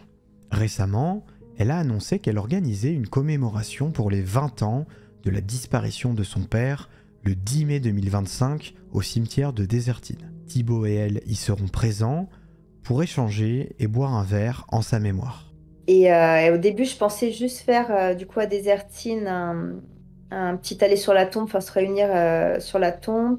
Je vais sûrement mettre une petite cagnotte en place pour pouvoir faire 1 ou 2 grosses couronnes parce que la tombe est déjà très très bien remplie. Ok. Et je me suis dit, si tout le monde arrive avec sa petite fleur, son petit machin, son truc, il va falloir qu'on réserve plus d'espace. Ça, c'est pas possible. Ok. Donc voilà, donc je voyais ça, rassemblement et après, parler un petit peu, peut-être partager des souvenirs et tout ça, sur le moment au cimetière. Alors c'est pas non plus un lieu pour faire la fête, hein, Non, bien sûr. mais discuter tranquillement ou peut-être, s'éloigner un petit peu à un moment pour pouvoir plus discuter et après, boire un coup, manger un bout, enfin. L'événement sera aussi pensé pour ceux qui découvrent cette communauté. Quelqu'un de la médiathèque de Désertine m'a sollicité parce qu'il avait eu le livre entre les mains. Ok. Et que l'histoire l'avait touché. En plus, du coup, c'est un gars du coin, quoi, dans l'idée, donc c'est un gars de la commune. Et mon père, je veux dire, c'est un gars de Désertine, Montluçon, donc c'est un gars d'ici, quoi. Ok. Et il me dit, ce serait bien de faire un petit truc pour les 20 ans de la commémoration. J'avais pensé en plus avec la sortie du livre, c'était l'occasion. Et là, il a vu mon événement, donc il m'a contacté. Ok. Et l'idée serait de faire un petit truc en lien avec la médiathèque. Donc, il voudrait carrément nous mettre une petite salle à dispo pour pouvoir faire une rencontre et parler du livre et peut-être même boire un coup tous ensemble. Mais un événement ouvert vraiment à tous ceux qui auront vu et qui seront intéressés par le conte de minuit en lui-même, quoi. Elle a aussi organisé un événement plus privé pour les fans de Gérard qui ne peuvent pas se rendre à Désertine le vendredi 3 mai 2025 à Paris. Personnellement, je ferai tout pour m'y rendre, au moins à l'un d'entre eux. Je trouve que c'est une très belle façon d'honorer sa mémoire. La force et l'ambivalence de cette communauté, qui choisit plusieurs décennies après de se souvenir encore de celui qui les a tous rassemblés, c'est très touchant. Je crois qu'il est temps à présent de conclure cette histoire qui, vous en conviendrez, ne ressemble à aucune autre et m'a totalement fasciné. Et donc, celui que j'ai récupéré un jour dans les rues de Suresnes en tombe pendant un an,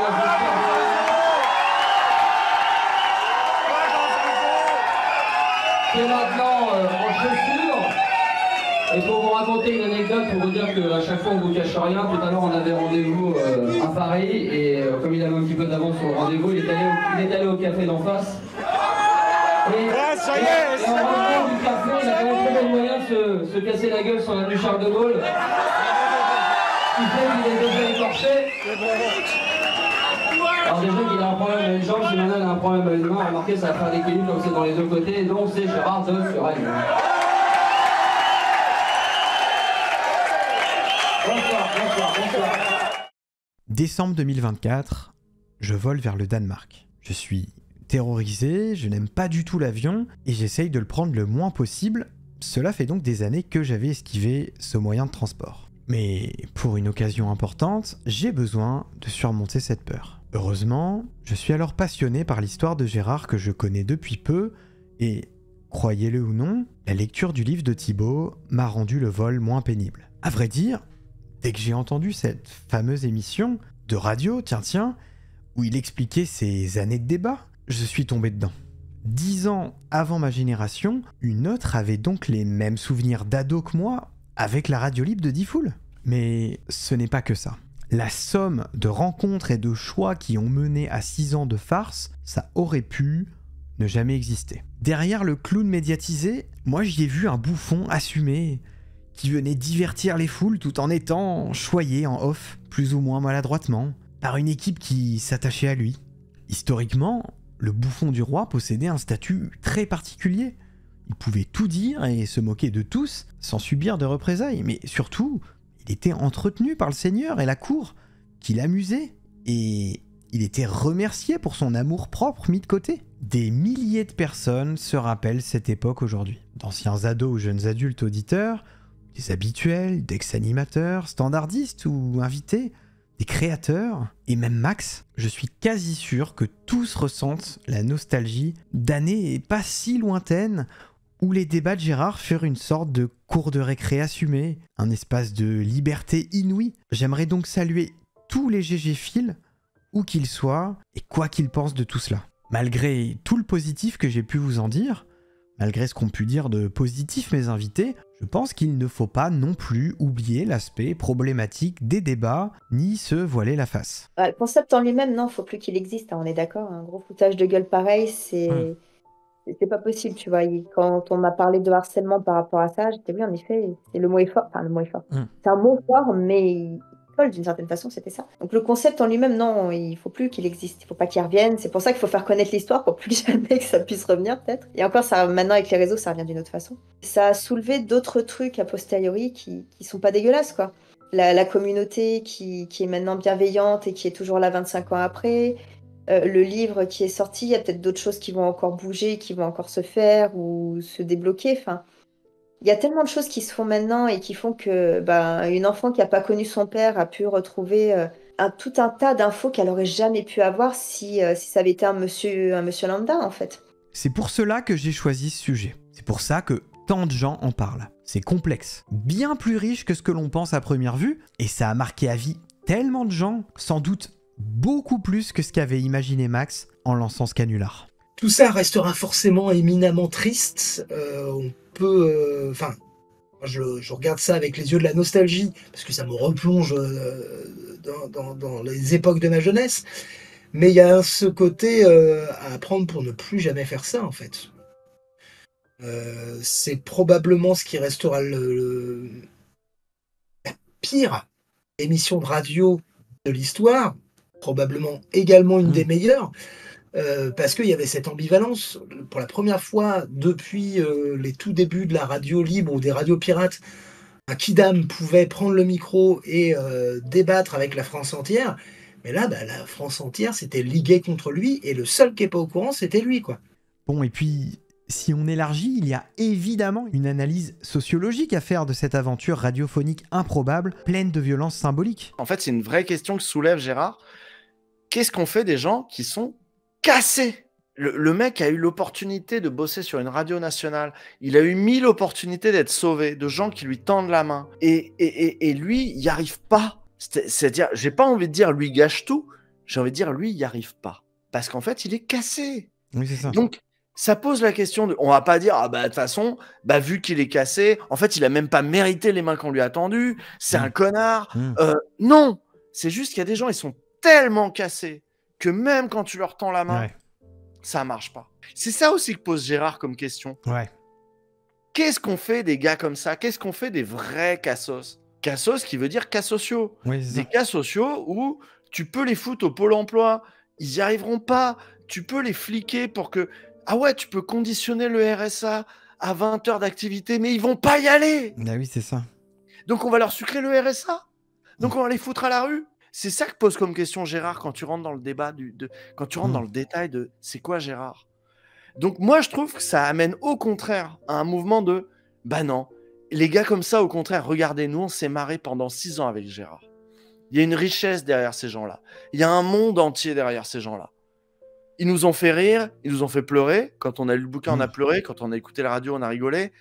Mais c'est des comme nous, c'est des humains. Ils n'arriveront pas à faire ce qu'on attend d'eux, manifestement. Quelle place pour eux ? La société leur doit quelque chose, parce que c'est la société qui les a foutus à genoux. Donc la société leur doit un logement, une situation digne, un travail, j'en sais rien. Et s'ils n'y arrivent pas au travail, c'est pas grave. Elle leur doit quand même un logement, elle leur doit quand même de quoi bouffer correctement. On ne peut pas revenir dans le passé, on peut en revanche documenter cette parenthèse improbable, éviter que les mêmes erreurs soient reproduites, et surtout ne jamais oublier Gérard. Clairement, ce n'est pas souhaitable, ou peut-être même possible, qu'une émission du même genre existe à nouveau un jour. Mais avant cela, on peut toujours en contempler ensemble les magnifiques nuances. J'aurais sûrement dû commencer la vidéo en vous disant que ma couleur préférée, c'est le gris. Voilà, j'ai encore une fois envie de rendre hommage à la mémoire de Gérard Cousin, dit Gérard de Suresnes, ainsi qu'à sa fille, Roselyne Cousin, qui l'entretient. Désormais, il fait partie de l'histoire. Un immense merci à Thibaut Ress pour son travail pharaonique, mais aussi pour sa disponibilité, sa gentillesse. Je ne peux que vous conseiller d'aller lire le livre, puis bien sûr à toutes les personnes que vous avez vues, entendu ou que vous avez entendu citer dans cette vidéo. C'est cet ensemble, ce groupe qui fait vivre son souvenir, son héritage. Je voulais vous raconter tout cela de mon point de vue, celui de quelqu'un qui n'a pas connu cette époque du fait de son âge. Sans m'y attendre, par hasard ou presque, je me suis pris au jeu et passionné pour le sujet pendant des mois. J'ai ressenti ce besoin fort de peut-être arriver un jour à faire connaître cette période hors du commun à d'autres personnes, mais aussi l'aborder différemment pour en discuter avec ceux qui l'ont vécu. Que vous soyez un GG-Phil ou que vous la découvriez, j'espère vraiment que vous avez passé un bon moment parce que moi, j'ai adoré poser ma petite pierre à cet édifice que l'on partage désormais. Si cette vidéo vous a plu, n'hésitez pas à vous abonner, à la liker, la commenter, la partager. Je crois que je ne suis pas moqué de cette histoire niveau longueur, niveau quantité de travail. J'ai adoré faire ça malgré le fait que ça soit un sujet de niche et qui diffère beaucoup de mes autres docus. Donc je suis très curieux de savoir si ça vous a plu, que je parte aussi dans d'autres directions. J'attends vos retours. Vous pouvez me retrouver sur Twitch. Il y a aussi mes réseaux, Instagram, Twitter et mon Discord pour discuter. J'ai aussi des podcasts avec du contenu cinéma et des interviews de personnalités du web. Ah, et maintenant, j'ai une chaîne secondaire. Tout ce qui est hors sujet ou issu des lives, ça va sur la chaîne secondaire. Ici, il n'y a que du docu. Bon allez, ça suffit là. À bientôt pour de nouvelles histoires incroyables. Point final à la ligne. J'ai cependant.